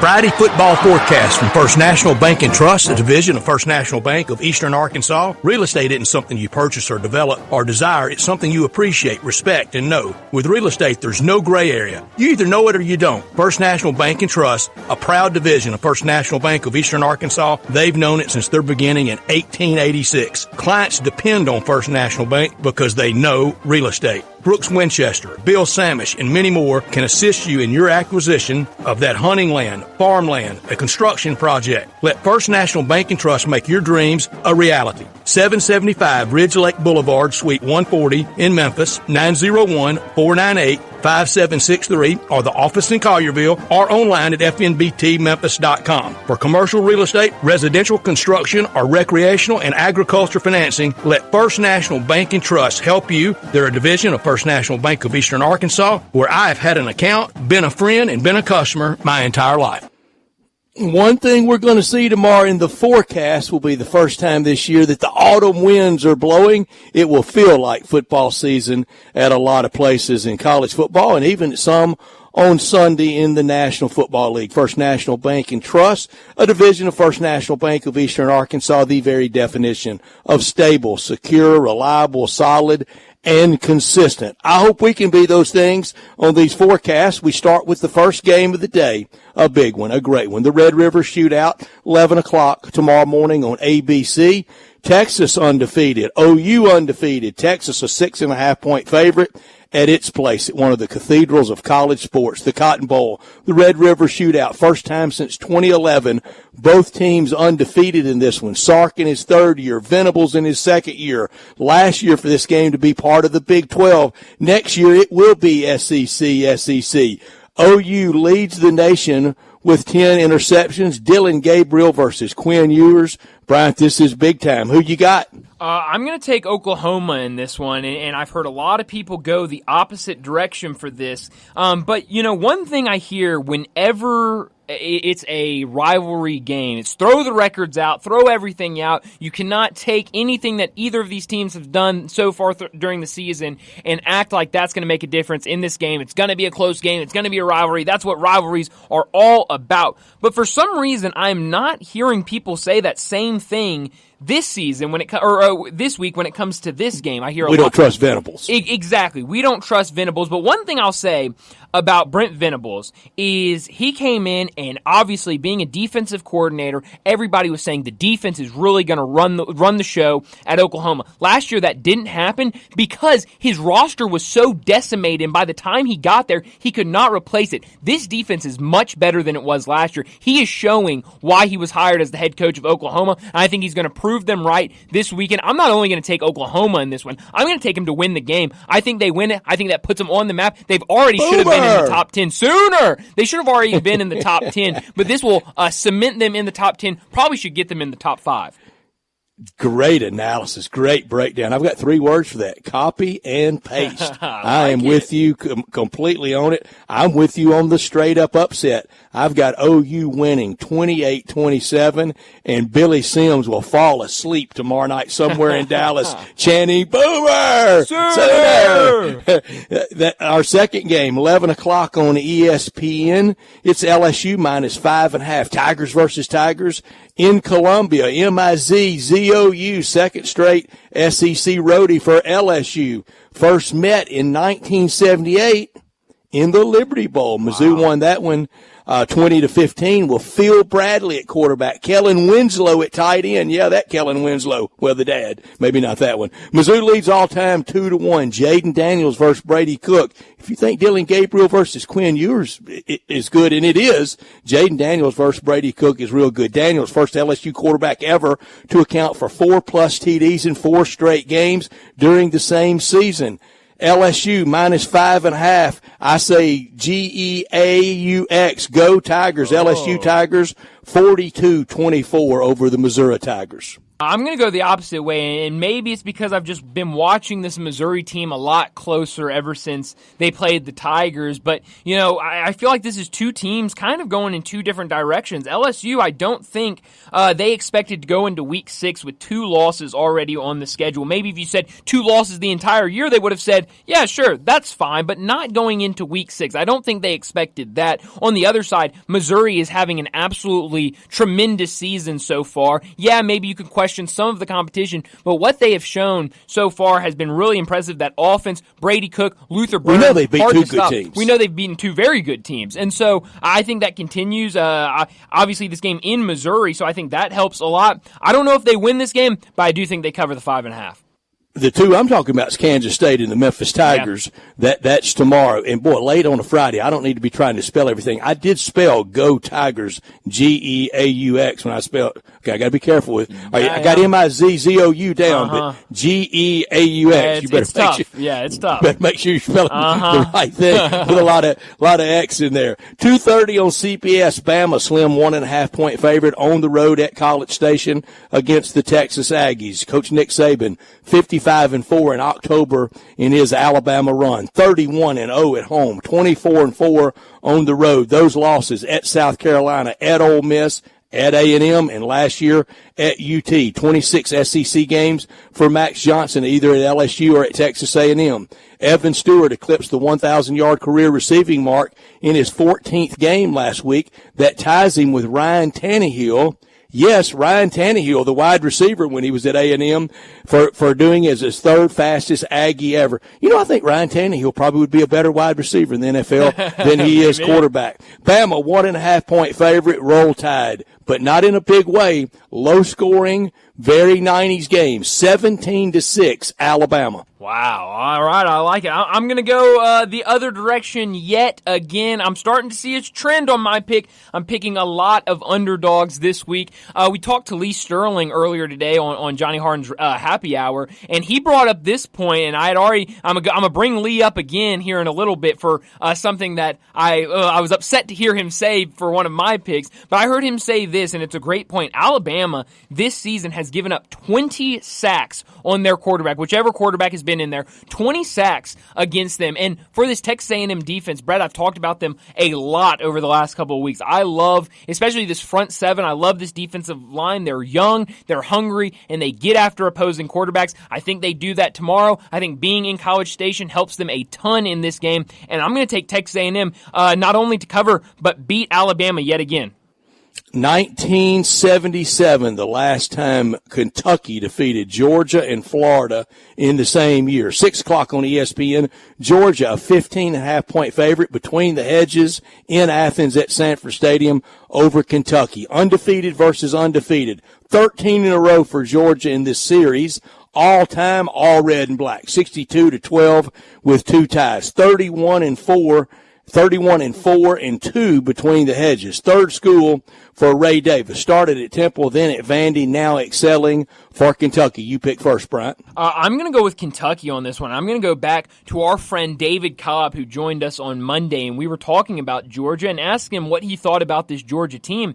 And he said that the Georgia Bulldogs, the number 1 team in all of the lands of college football, is 0-5 against the spread this year. And so I thought that was a great number that David brought to the table. And because of that reason and what Kentucky did last week, maybe they won't be able to run like that against the mighty Georgia Bulldogs. But if they can get that run game going, Georgia might be in a little bit of trouble. I do not think they lose this game, but that's a mighty big number. I'll take Kentucky.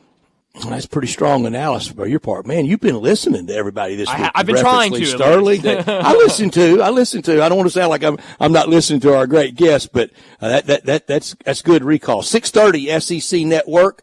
Arkansas visiting Oxford to play Ole Miss. Razorbacks and Rebels. Sam Pittman 2-1 versus Lane Kiffin, while Sam Pittman's been at Arkansas and Lane Kiffin's been at Ole Miss. 68% passing for KJ Jefferson. 3 interceptions for touchdowns this year for Arkansas. So they throw it to the right team on the offensive side, and they intercept it on the defensive side. Ole Miss over 700 yards 6 times in its football history. 4 of those under Lane Kiffin, and 1 was last week. 1 also was last year in mop-up duty at Fayetteville in that blowout. 5 touchdowns for Quinshawn Judkins, 4 of them rushing, 1 of them receiving. 11 touchdowns, only 2 interceptions for Jackson Dart, almost 1,500 yards. I think the line's too big. It's 11.5. Ole Miss wins the game. Arkansas battles to the last second, like this game always feels like it goes. Ole Miss wins, but wins 38-28, and that's right around the Vegas total, and it's right around the point spread. But Arkansas covers, but Ole Miss wins. I'm going to go with Ole Miss here, and it's only for 2 reasons, maybe two simple reasons. So you're laying the 11.5. I'm going to, and the only reason I'm doing that is because I look at the 4 games we've picked before this, and I've gone all underdogs in all of them. I got to shake something up, so I'm going to take Alabama. Also, there have been a couple of games this year, most notably I think back to the Georgia Tech game, where it was a big number, and a lot of people were going against Ole Miss in that one, saying Georgia Tech was a lock to cover that game, and Ole Miss made it look easy. So I think very different in this one, but I'm trying to make myself feel a little bit better for basically just forcefully picking Ole Miss because I don't want my entire college football picks to be all underdogs. I'll take Ole Miss. What the heck? I hope you're right. I do. Really sound analysis by you. Give me your college football lock and shock. On locks, we have to pick a favorite. On shock, an underdog, and if it wins outright, you get 2 points. So for my lock, I'm going to go with Notre Dame minus 6.5 over Louisville. I really like this Notre Dame team and what they've done. I haven't gotten to see much of Louisville this season, but I'm just going to continue to ride this hot hand of Notre Dame. I'll take them by a touchdown. And then my shock, I'm going to go a little off the wall here. Texas State plus 2.5 over Louisiana. I love the off-the-wall games. But this Texas State team is a very good team. They've only lost 1 game this season. Now, Louisiana, a very good opponent. I think they've only lost 2 games this season, if I'm not mistaken. So this should be a great game, but I've really liked what I've seen from Texas State this year. The only loss they have was to a UTSA team before Frank Harris got injured in what was a great game. So I'm going to take Texas State here, and I'll have the plus 2.5 for them. My lock will be the Navy minus 6.5 over North Texas. I think Navy wins big, 38-10. And my shock, I've hinted at it all week, Maryland plus the 20.5 straight up at the Horseshoe. Wow. 35-34 Terrapins for the recuperating Greg Gaston. Wow, I like it. I like it. We'll see. We'll see if that works out. NFL on Sunday. It starts early on Sunday morning, 8:30 from London. Last week at Wembley. This week at Tottenham Hotspur Stadium. Buffalo -5.5 over Jacksonville. Jacksonville 2-0 over Buffalo in playoffs all time. All time 7-7 regular season, so 9 up, 9 down all time in that series. Give me Jacksonville, and give me Jacksonville to win the game straight up, 16-10 over Buffalo. Yeah, I'm also going to take Jacksonville. I don't know if they cover, but I'll definitely take them plus the 5.5 in a home game for Jacksonville. One group lock in college, and that was Boomer Sooner. One so far in the NFL. We'll see how many more. Noon on CBS, Baltimore -4.5 at Pittsburgh. Pittsburgh leads all time 33-25, 3-1 in postseason. Give me the Steelers in an upset, straight up, 14-13 in the definition of an AFC North game. I'm going to take Baltimore in this one with Pittsburgh. Some injury concerns. That offensive line hasn't looked great, so I'll take Baltimore in this one. Quickly, I know we have to get moving. So 325 CBS, Kansas City -4.5 over Minnesota. A rematch of Super Bowl IV. It goes different than Super Bowl IV did. Minnesota wins the game straight up. Wow. I'm going to take Kansas City -4.5. Kind of same thing I've had in past years for Nick Saban. Hard for me to bet against Kansas City. Your NFL lock and shock. I'm going to go with the Eagles -4.5 over the Rams. And then for my shock, I'm going to take the Texans. Texans. I'll throw a flyer on them plus 1.5 over the Falcons for them to win straight up. I'm going to go oppo you on shock. I'm going to take the Rams plus the 4.5, so we'll draw blood there for sure.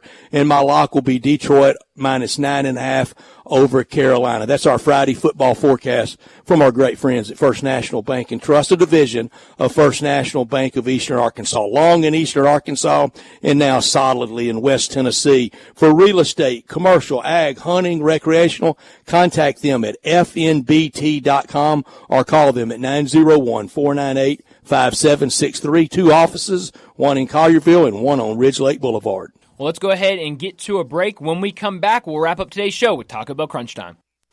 Be sure to follow us at Sports56 WHBQ on Twitter, Facebook, Instagram, and YouTube to watch live video of our shows, stay up to date with station events, and have chances to win prizes.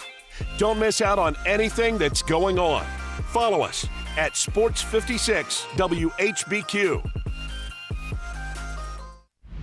Join us for the Memphis Police Department Hiring Expo Saturday, October 21st, 2023 from 11 a.m. to 3 p.m. at 170 North Main Street downtown. We'll be taking applications and interviewing candidates on site. Salary starting at $54,611, increasing to $60,713 after probation. Benefits include a $15,000 sign-on bonus, up to $10,000 relocation assistance. For more information or details, visit joinmpd.com.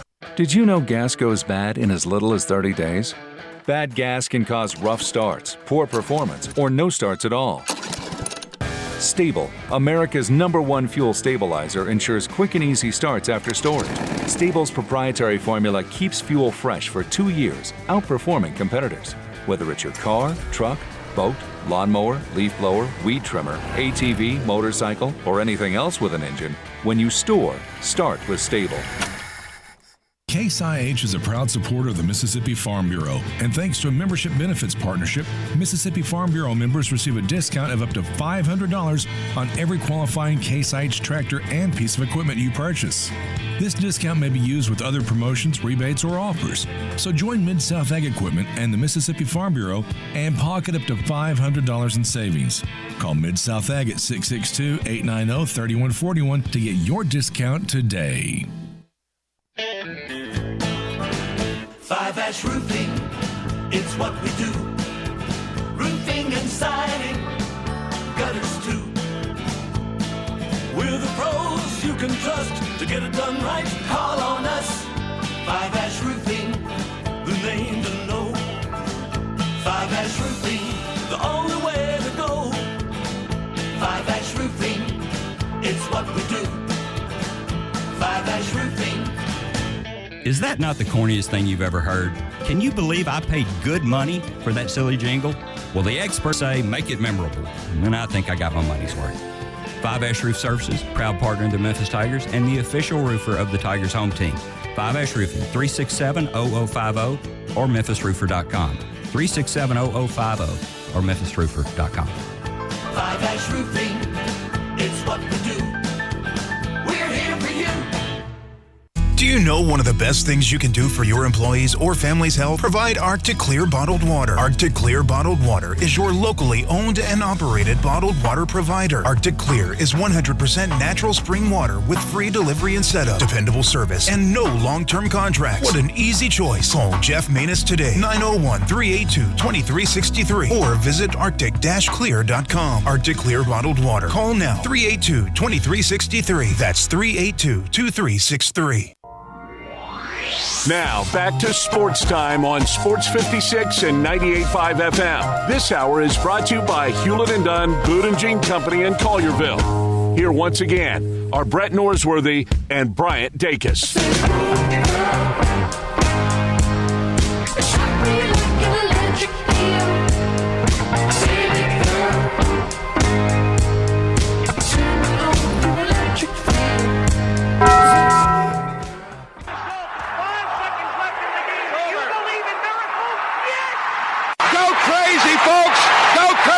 This is for all the biggest crunch time. You are looking live. In your life have you seen anything like that? Goodbye, hello, Haskell. It's obviously crunch time. Hammer, nail, coffin. This baby is over. The double steak grilled cheese burrito, so good. Double the steak with nacho cheese sauce, seasoned rice, red strips, sour cream, and the 3-cheese blend wrapped inside a warm flour tortilla, with even more 3-cheese blend grilled on the top. The double steak grilled cheese burrito, it hits the spot now at Taco Bell. And at Taco Bell, when they say they are feeding people's lives with unexpected good, they mean it.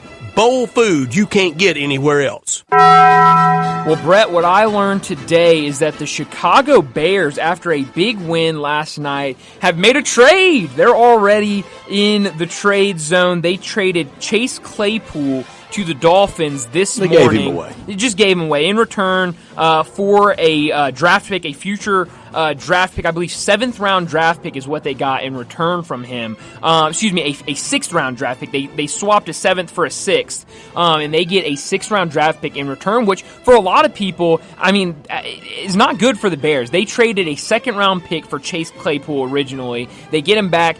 He just doesn't work out in Chicago, and he's moved for a 6th-round pick. Didn't in Pittsburgh. Exactly. So, but I do think this might be good for Chase Claypool when you look at change scenery. Change of scenery is needed, and I think if I'm a receiver, I don't know how many other receiver rooms I would want to be in, how many offenses I would want to play in outside of Miami. With the receivers they have on that roster, with the offense they run, it just seems like it's built for receivers. He'll have some older guys, some kind of veteran leadership in that receiver room that he can kind of learn from. And so I think this might be good for Chase Claypool. And for the Dolphins, this is really kind of a low-risk, high-reward. You're trading a 6th-round pick.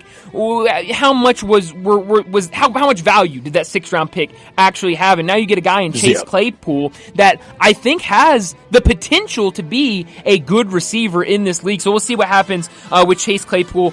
Different scenery now in Miami. Well, he's proved something in the NFL. 6th and 7th draft choices very rarely get a chance to ever get on the field, and they're counting on that wide receiver grouping, that wide receiver room to police that. What I learned, Brett Yormark should be at the Red River Shootout. He will have to be at the Big 12 championship game, and OU and Texas are probably going to be at it. So he needs to be at this one. Sometimes you got to swallow deep, and you got to swallow your pride. And I don't think he needs to act like they don't exist. He did a great job saving the league, but I think if he's not there tomorrow, it's a bad look. Yeah, no, I think it would be really cool to see him in attendance for that game. And wave goodbye to both of them. Yeah, why not? But another thing that I learned today, and I don't know if you've seen this story, I think it came out either yesterday or the day before, and I just haven't had enough time to really sit down and look at it. But have you seen there's a college, I can't pronounce the name of the college, it's very hard, but it's a college for deaf and hard-hearing people. And so... Gallaudet.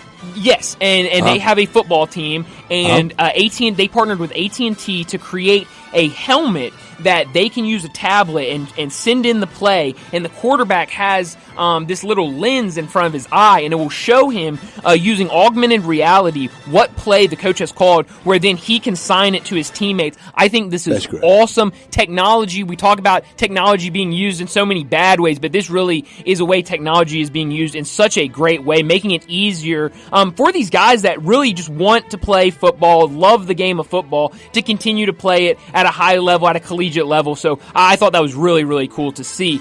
But it's one of the many reasons why I just so adore Houston Nutt and his family. His mom and dad, Coach Houston Nutt, his dad and his mother, Miss Imogene Nutt, they ran the deaf school in Little Rock forever. Really? And they didn't have near that technology or things to go with it, and it was a lot of love they put in. Yeah, absolutely. What I could have done without going back to the Chicago Bears, we mentioned it earlier in the show, but the passing of Dick Butkus yesterday at the age of 80, just really, really sad, but really cool kind of looking back on it to see what the Bears were able to do yesterday after that just terrible news. I saw that Justin Fields, he was being interviewed after the game and said that they found out, him and some of his teammates found out about the passing when they put it up on the Jumbotron. So definitely definitely sad news, a legend of football in the NFL. But well, I'm there too. Yeah. I could have done without the passing of the great Dick Butkus. Bear for life, only team he ever played for, like Gale Sayers, like Walter Payton, like Dan Hampton,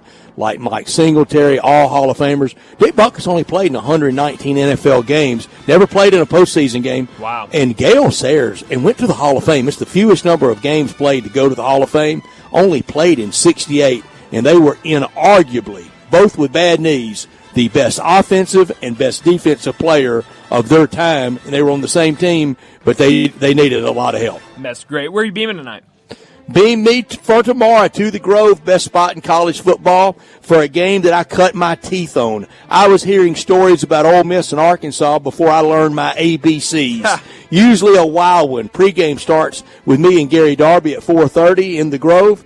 Kickoff at 6:30 with David Kellum calling the action, Harry Harrison as Ole Miss football analyst, and John Darnell on the sidelines on these airwaves.